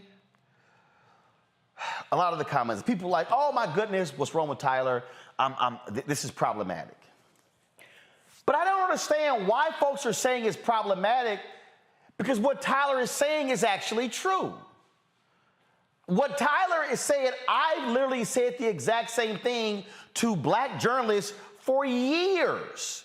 And what I've said to people is, do not go for a job, do not try to demand a higher salary for a job if you are not ready for that job. Why? Because people are going to be judging you based upon the salary you negotiated. And if you don't deliver, what then happens is you have applied for it, you have gotten a job, and you're here and you don't do well, and it actually can knock you further back and make it harder for you to come back up. Now, let's be perfectly clear here. We know there are some white folks who have failed up repeatedly. We also know how this works. We ain't them. In media, white men are controlling and running major media. We know that. That's just the fact of the matter. But what must happen is we've got to ensure that we have developed the skill set, because what have we always been taught? You got to be twice as good. And we know this.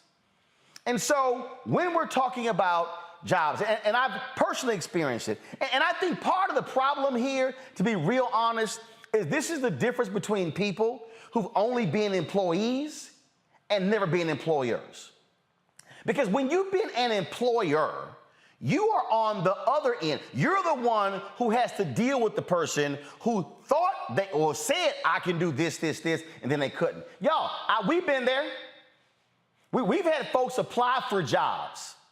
And I've been dealing with this when I ran the Dallas Weekly, when I ran the Houston Defender, when I ran the Chicago Defender, when I was the top editor at Tom Jones BlackAmericanWeb.com, when I was at Savoy Magazine's, with Savoy Magazine as the news editor. I've experienced this when running this show, owning this network. I experienced it when I was running TV One's Washington Watch, when I was the host and managing editor of TV One's News One Now. There are people who came through the door, oh, I can do this. Yes, I'm familiar with this. I'm familiar with that. Then they come in, can't do a damn thing.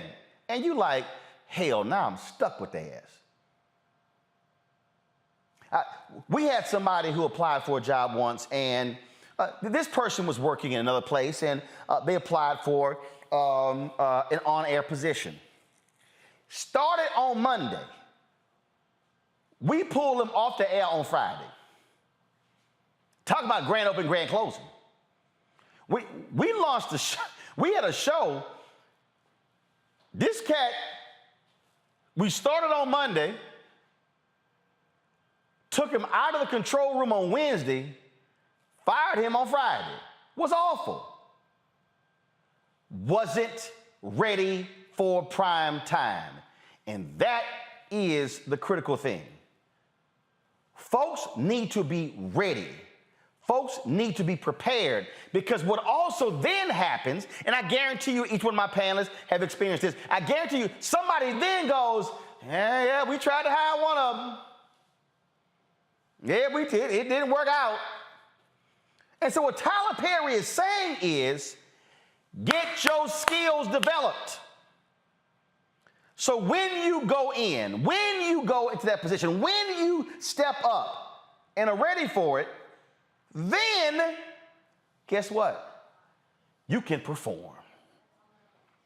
Then, all of a sudden, you're in a position to grow and build and generate more money. And now you can bring in the next generation of people. Let me say this again for somebody who's listening and you may not fully understand what I'm talking about. Never go for a job that you are not ready for. I am not saying don't go for a higher job. What I am saying is don't let somebody play you. Since we're gonna go ahead and do this. 2007, I'm at CNN, and in November, December 2006, I was brought in to work as a voice on another person's pilot. Okay, so I was the guest, but it was this other person's pilot. They weren't looking at me; they were looking at her. Well, she started getting into it with this conservative, and they got real loud. And it was actually, I'm sitting looking like, why y'all getting so loud? So I'm calm, chilling, and I begin to restate my point. Well, in the control room, the executives were watching, and they were like, who's that? Not her, not him, who's that? That's what actually, now mind you, I had done CNN for free 4.5 years. That's what led me to actually get hired at CNN. So I go into CNN, and we then begin to shoot some pilots. We negotiated a 2-tier deal at CNN. We negotiated a contributors deal and a show hosting deal. Okay? And so we go shoot the pilot. This is the first time I'm actually shooting a show that I'm the host of. So we shot probably 3 or 4 pilots. And so I ended up having a meeting with Jim Walton, the worldwide CEO of CNN. And We're sitting in his office, and Jim says, Roland, and that was, I think it was a pair of boxing gloves that were on his desk, and he said, Roland, I'm going to use a boxing analogy. We think that you are a better counterpuncher than puncher. I know what Jim is telling me. What Jim is saying is, we think you are a better on-air guest or contributor than show host. But this is where I threw Jim off. I said, I know. And he I said, I know. I said, so here's what I need you to do. I need you to connect me with your talent coaches.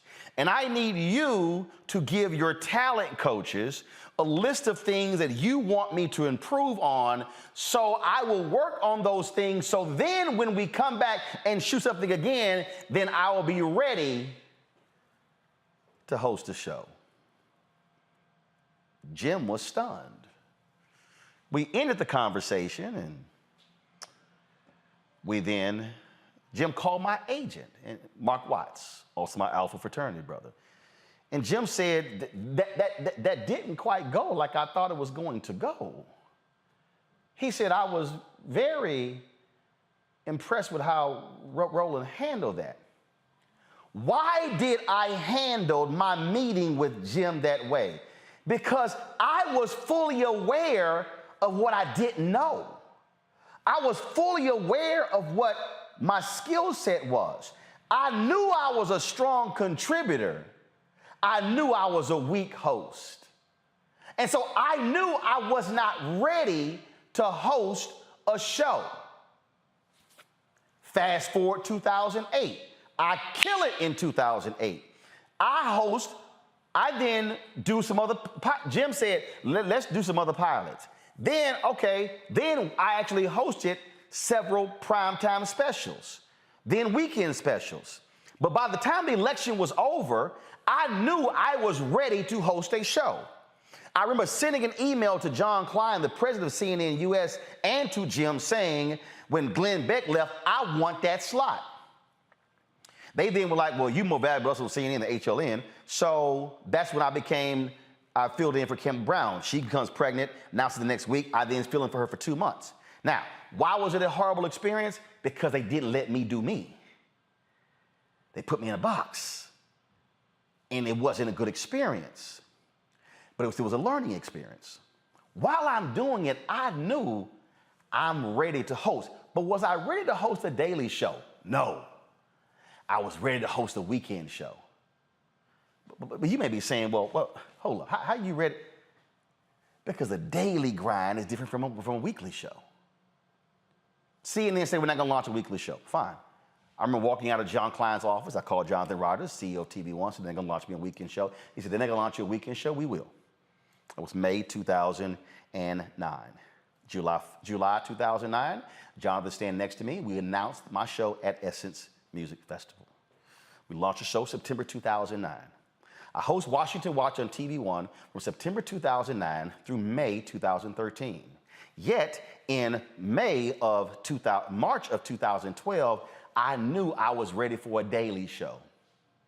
Jonathan had since left. I went to Wanya Lucas, the CEO, and I'm like, it's time for us to do a daily show. We didn't launch it until the following year, November 2013. But why am I walking you through this? It's because for every step of the way, I knew when I wasn't ready, and I knew when I was ready. And that is what Tyler Perry was talking about.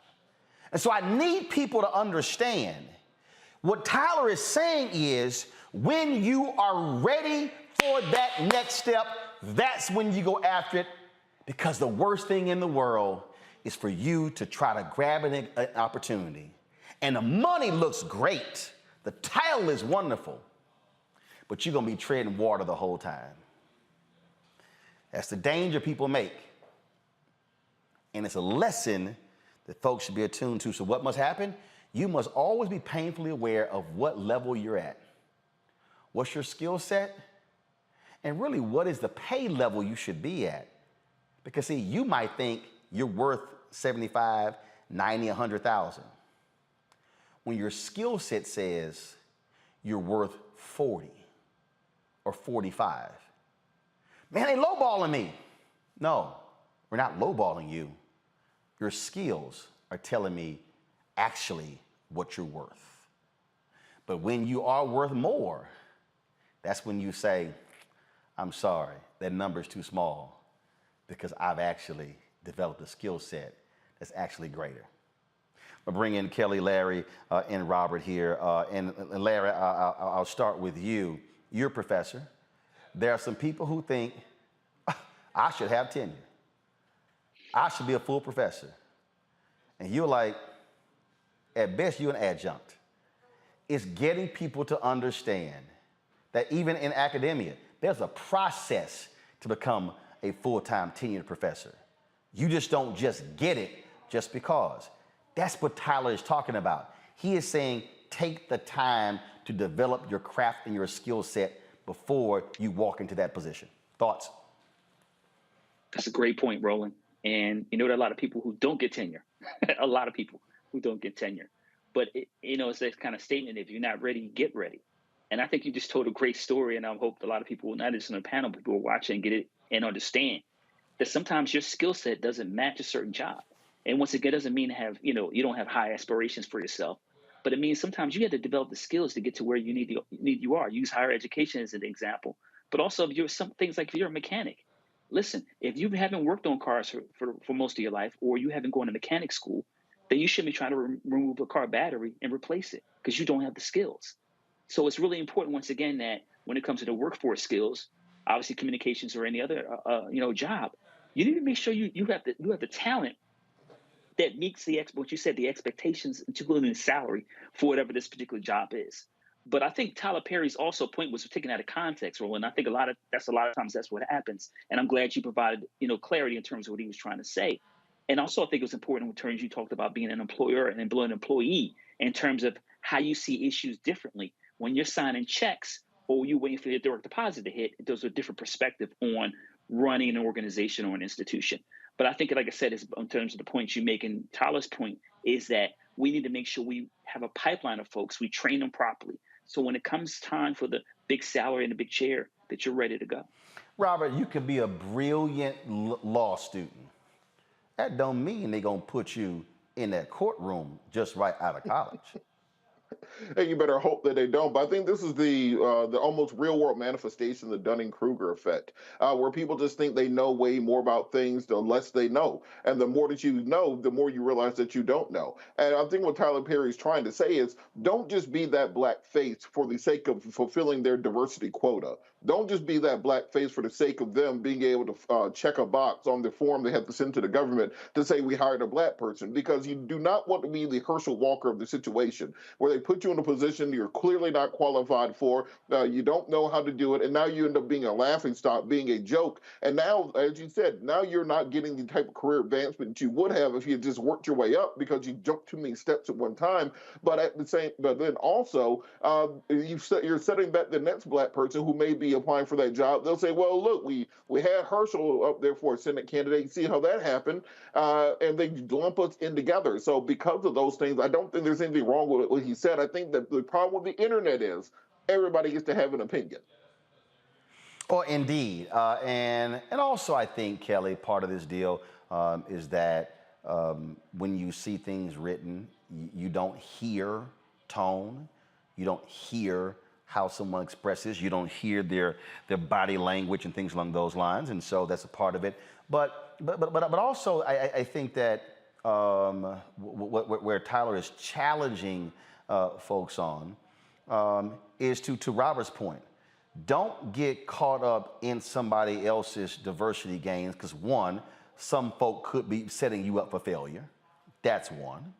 But two, it's having, which is what I'm saying, having the sense to know yourself so well that you're smart enough to say, I'll pass. And they might say, what are you doing? Because I'm not ready. Not I'm not ready out of fear. I'm not ready because I'm scared. It's because if I know I'm not ready, that means there's some other stuff I need to work on. That's what he's talking about. But when you worked on that stuff, like for instance, I knew I was ready to host a weekly show. And after 3 years of hosting that weekly show, I knew I was ready to take on handling a daily show. And I get people pitching me ideas right now. Ro, I want a show. You ain't never hosted Jack. You actually think you can host a show? Because they think, Van Jones said this when he came to CNN. He's like, hey, because I basically helped teach Van how to do TV. Van was like, man, this Van said, man, we sit on our couch at home and we think we can do this. He said, this ain't no joke. I said, precisely, because I'm a pro. This is what I do. Amateurs sitting on the couch, and I wasn't degrading Van. But what I was saying is, you might know politics, you might know subject matter, but the art of communicating on television, that's a skill set that has to be developed and honed. Kelly? I definitely agree with you there. And upon reading Tyler Perry's statement, I agree. There's nothing there that I don't necessarily disagree with. What I will say is that in both examples, being Tyler Perry's and yours, there was still an environment in which there was a period of training. So in your case, you said, I'm not ready. Give me the tools to get ready. Tyler Perry is saying, you're not ready. Let me give you the tools to get ready. There are so many situations in the workplace and beyond in which there are no safe spaces to get ready. So I can understand how we as Black people and the like can get into situations in which we're not ready, but we feel like we're ready because that's all we know. And then we get in that situation, and then the aftermath is what you just described, and that's unfortunate.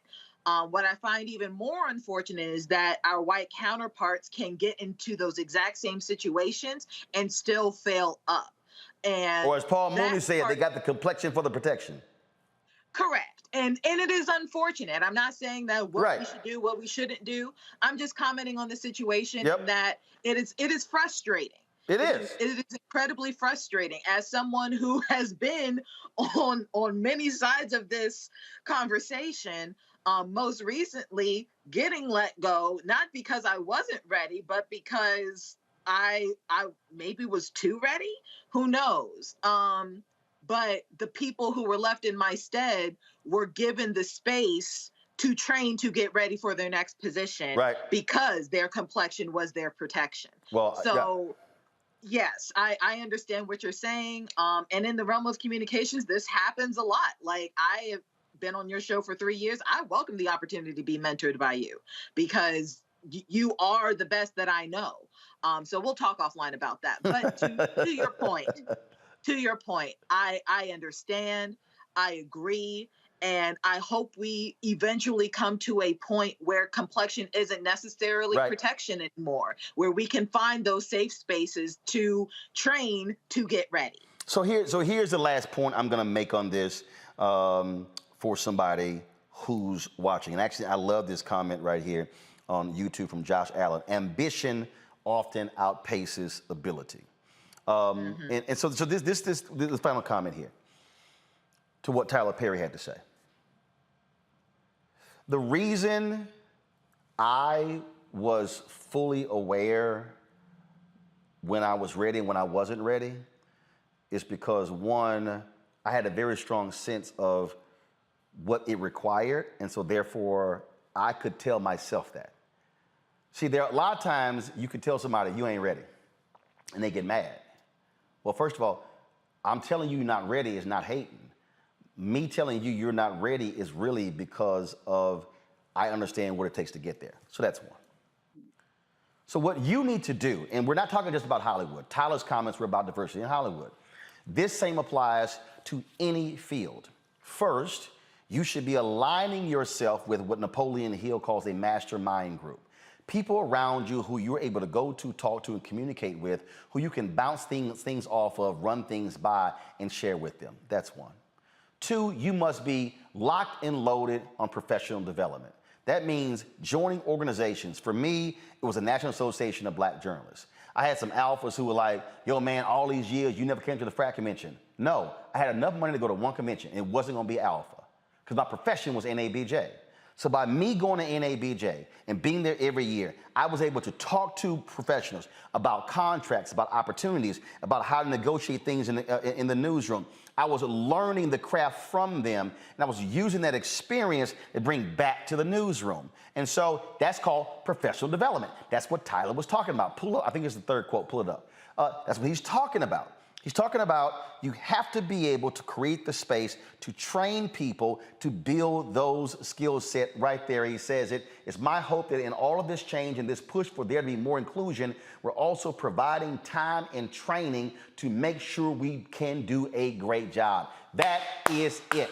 I can't expect you to come out of school knowing how to use the Canon C300 and to shoot beautiful video. You have to be trained to do so. But that also means that you must have a willing mind to be trained. And that's the final point. If you want to achieve greatness, you got to put the work in. It ain't going to come just because you can wave in your degree. You can say, oh, I'm a Howard graduate, I'm a Harvard graduate. That shit don't mean nothing to me. Can you shoot? Can you edit? Can you write? Can you produce? You got to show me. And you know what's going to happen? When you show me, your skill set will show up. And I'll be able to look at your work and say, they can't edit worth a damn.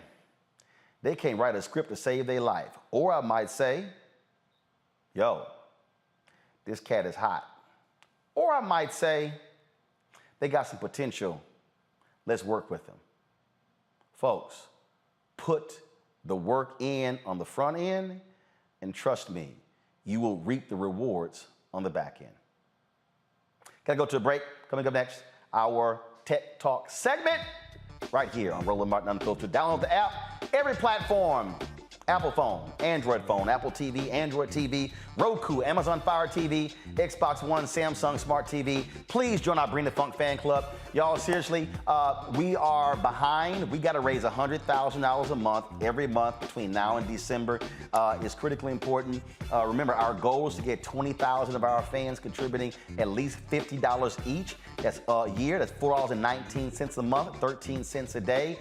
It's September, October, November, December. Right now, we've got about 10,000 folks who've given. Again, that'll give us another 8,000 each month. That's critically important, y'all, for us to be able to cover expenses, for us to be able to expand, launch this 24-hour streaming channel. And of course, I told you, our OTT app, that's $160,000 a year. That's just the reality. And so we have to be able to do that. And so P.O. Box, check and money orders, go to P.O. Box 5719. And I told y'all, I don't have millionaires and billionaires sending me big checks and money. And so your donations have made it possible for us to do what we do. But check and money orders, go to P.O. Box 57196, Washington, D.C. 20037-0196. Cash App, $RM Unfiltered. PayPal is R Martin Unfiltered. Venmo is RM Unfiltered. Zelle is Roland at RolandSMartin.com. Roland at RolandMartinUnfiltered.com. And don't forget to, folks, get your copy of my new book, White Fear, How the Browning of America is Making White Folks Lose Their Minds. You can get this book, all platforms. You can, of course, download it on Audible. You can buy it. Ben Bella Books is our publisher. Amazon, Barnes & Noble, IndieBound, Bookshop, Chapters, Books A Million, Target as well. Or if you want to order from your favorite black bookstore, they can do it as well. Folks, I'll be right back.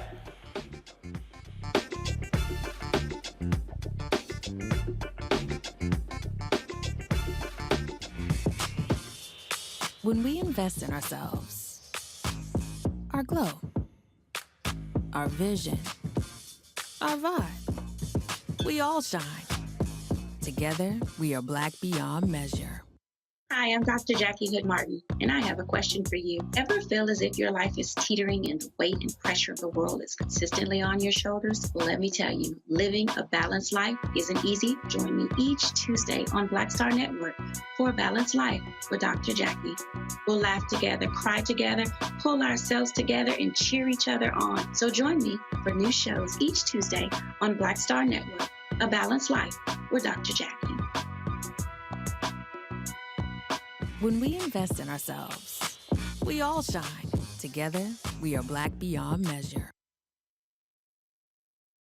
How y'all doing? It's your favorite funny girl, Amanda Seals. Hi, I'm Anthony Brown from Anthony Brown and Group Therapy. What up, Lana Well, and you are watching Roland Martin Unfiltered.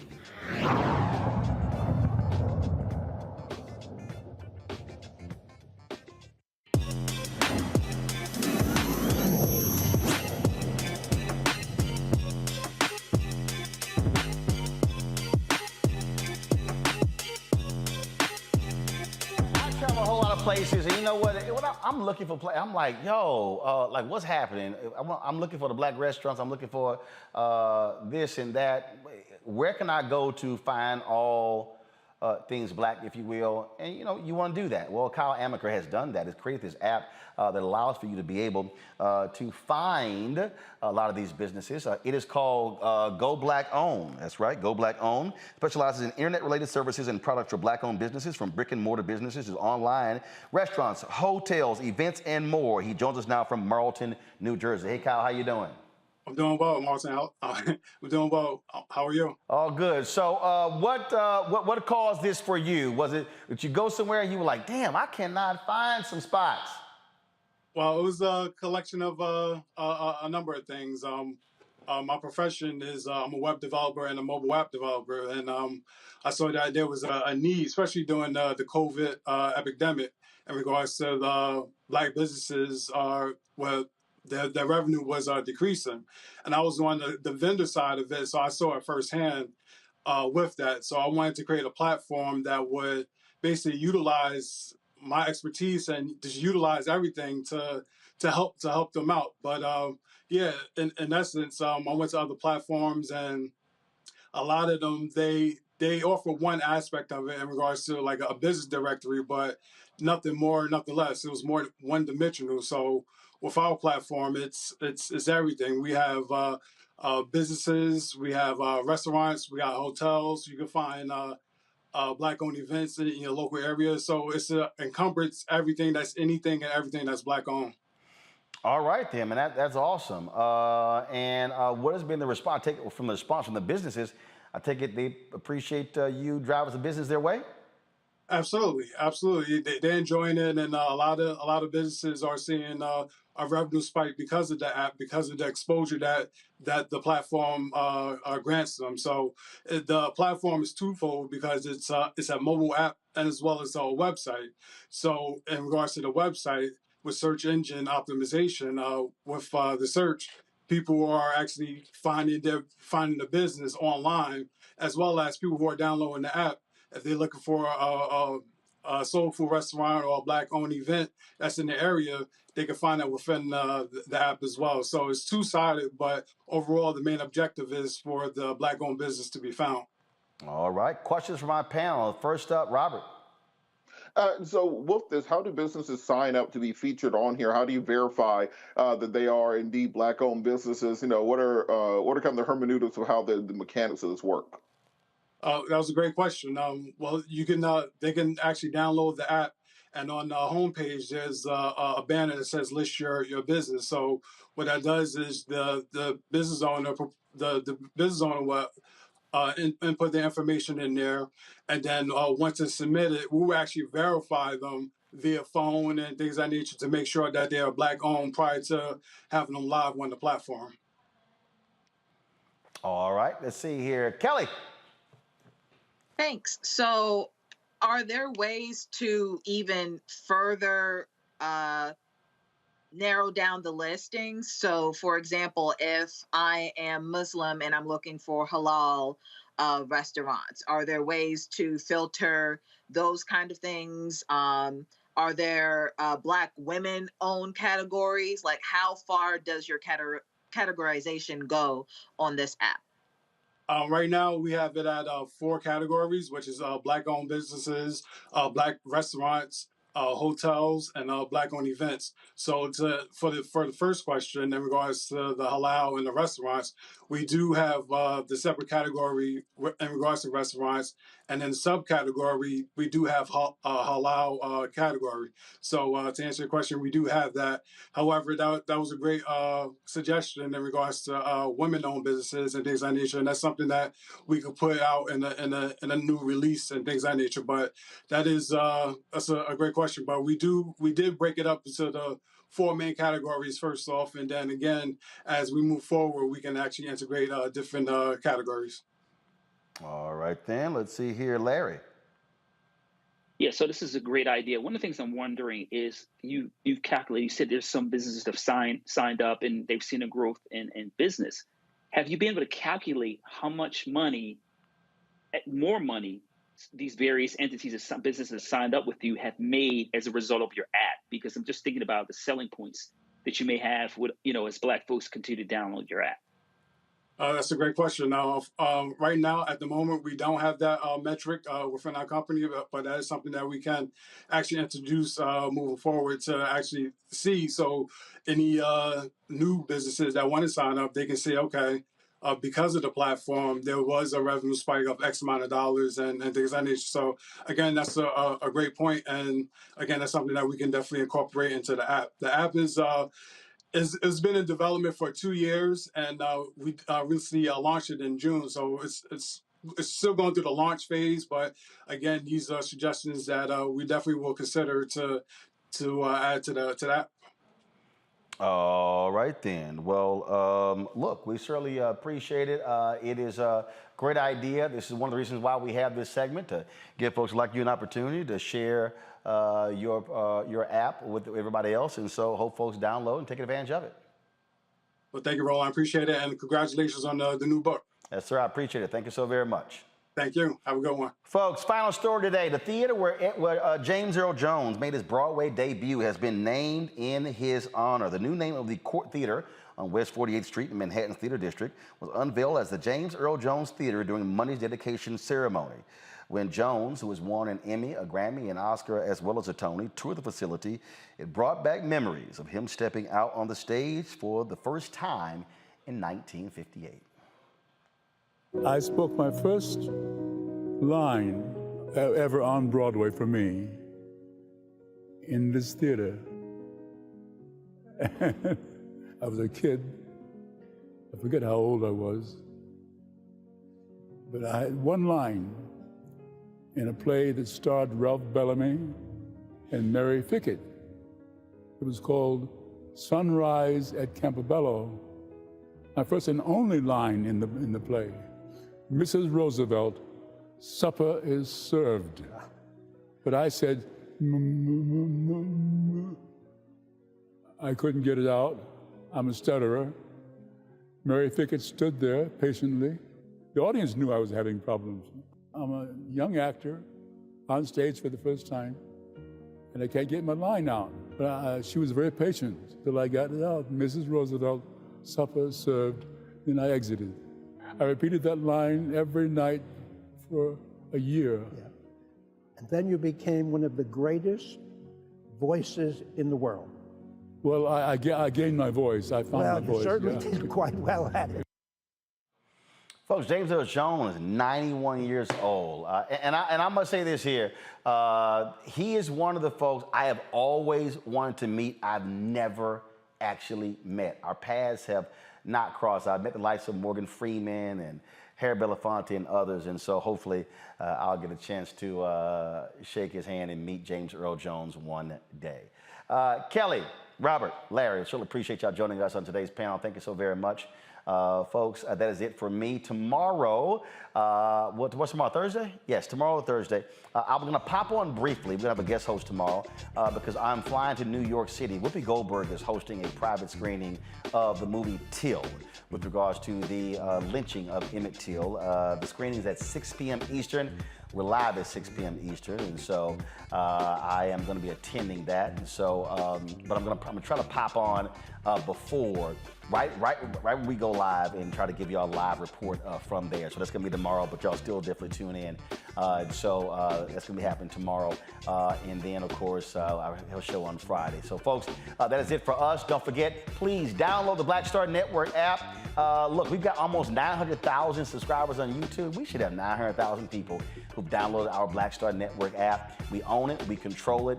We always talk about having our own. Look, I appreciate YouTube, but the bottom line is we don't own that. by the OTT network. Owning it means we control everything with it. And so if you want to see all of our show content, my show, Faraji Muhammad's show, Greg Carr's show, Deborah Owens' show, Jackie Hood Martin's show, Stephanie Humphrey's show. Am I missing somebody?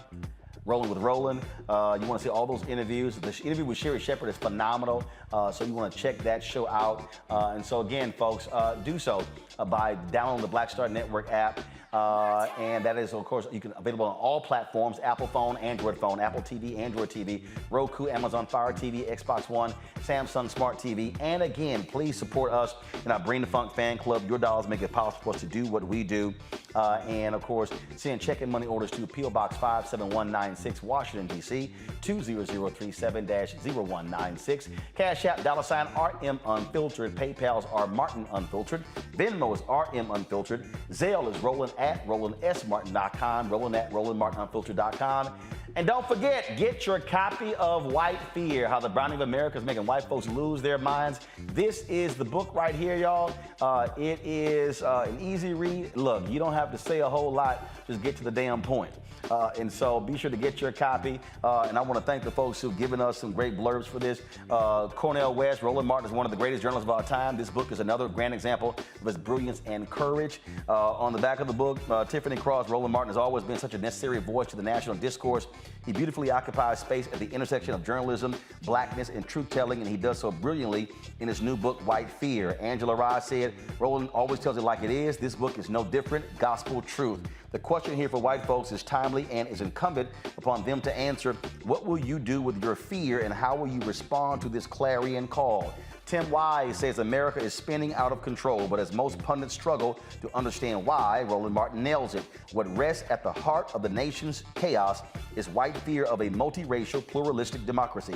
Thankfully, Martin shows us a way out of the mess if the nation is prepared to listen. Jane Elliott says, it's time to tell the truth about who our earliest citizens were, and by so doing, give those who are descendants of those earliest citizens the information about the brilliance of those who came before us and who will be here long after we white folks have gone. Once we get this information into every classroom in the U.S., we will all stop seeing race as real and start appreciating all of us as we are. And finally, Reverend Dr. William J. Barber, my alpha brother, said, fear is at the root of almost every injustice. Fear of the other, fear that is created by false assumptions, or fear created by desire for power. Roland Martin's book addresses a particular kind of fear that has been both the backdrop and forefront of racism in this country. This is an important read for all people, regardless of your race and color. Understand white fear so you can release and resist it. Again, available on all bookstores. You can get it right now, folks, in the United States and Canada. You can download White Fear on Audible and purchase it again from Amazon, Barnes & Noble, Ben Bella Books, our publisher, and others as well. Folks, that is it. I will see you tomorrow. Also, a lot of y'all been asking about this shirt. I'm going to find the brother. He sent me a couple of these who actually made this shirt, and I'll have that for you, and I'll post it as well, because a lot of y'all have been commenting on social media about where did I get this shirt. I got it last year actually in 2020 during the election period. So I'll let you know who I got it from. That's it, y'all. I'll see y'all tomorrow.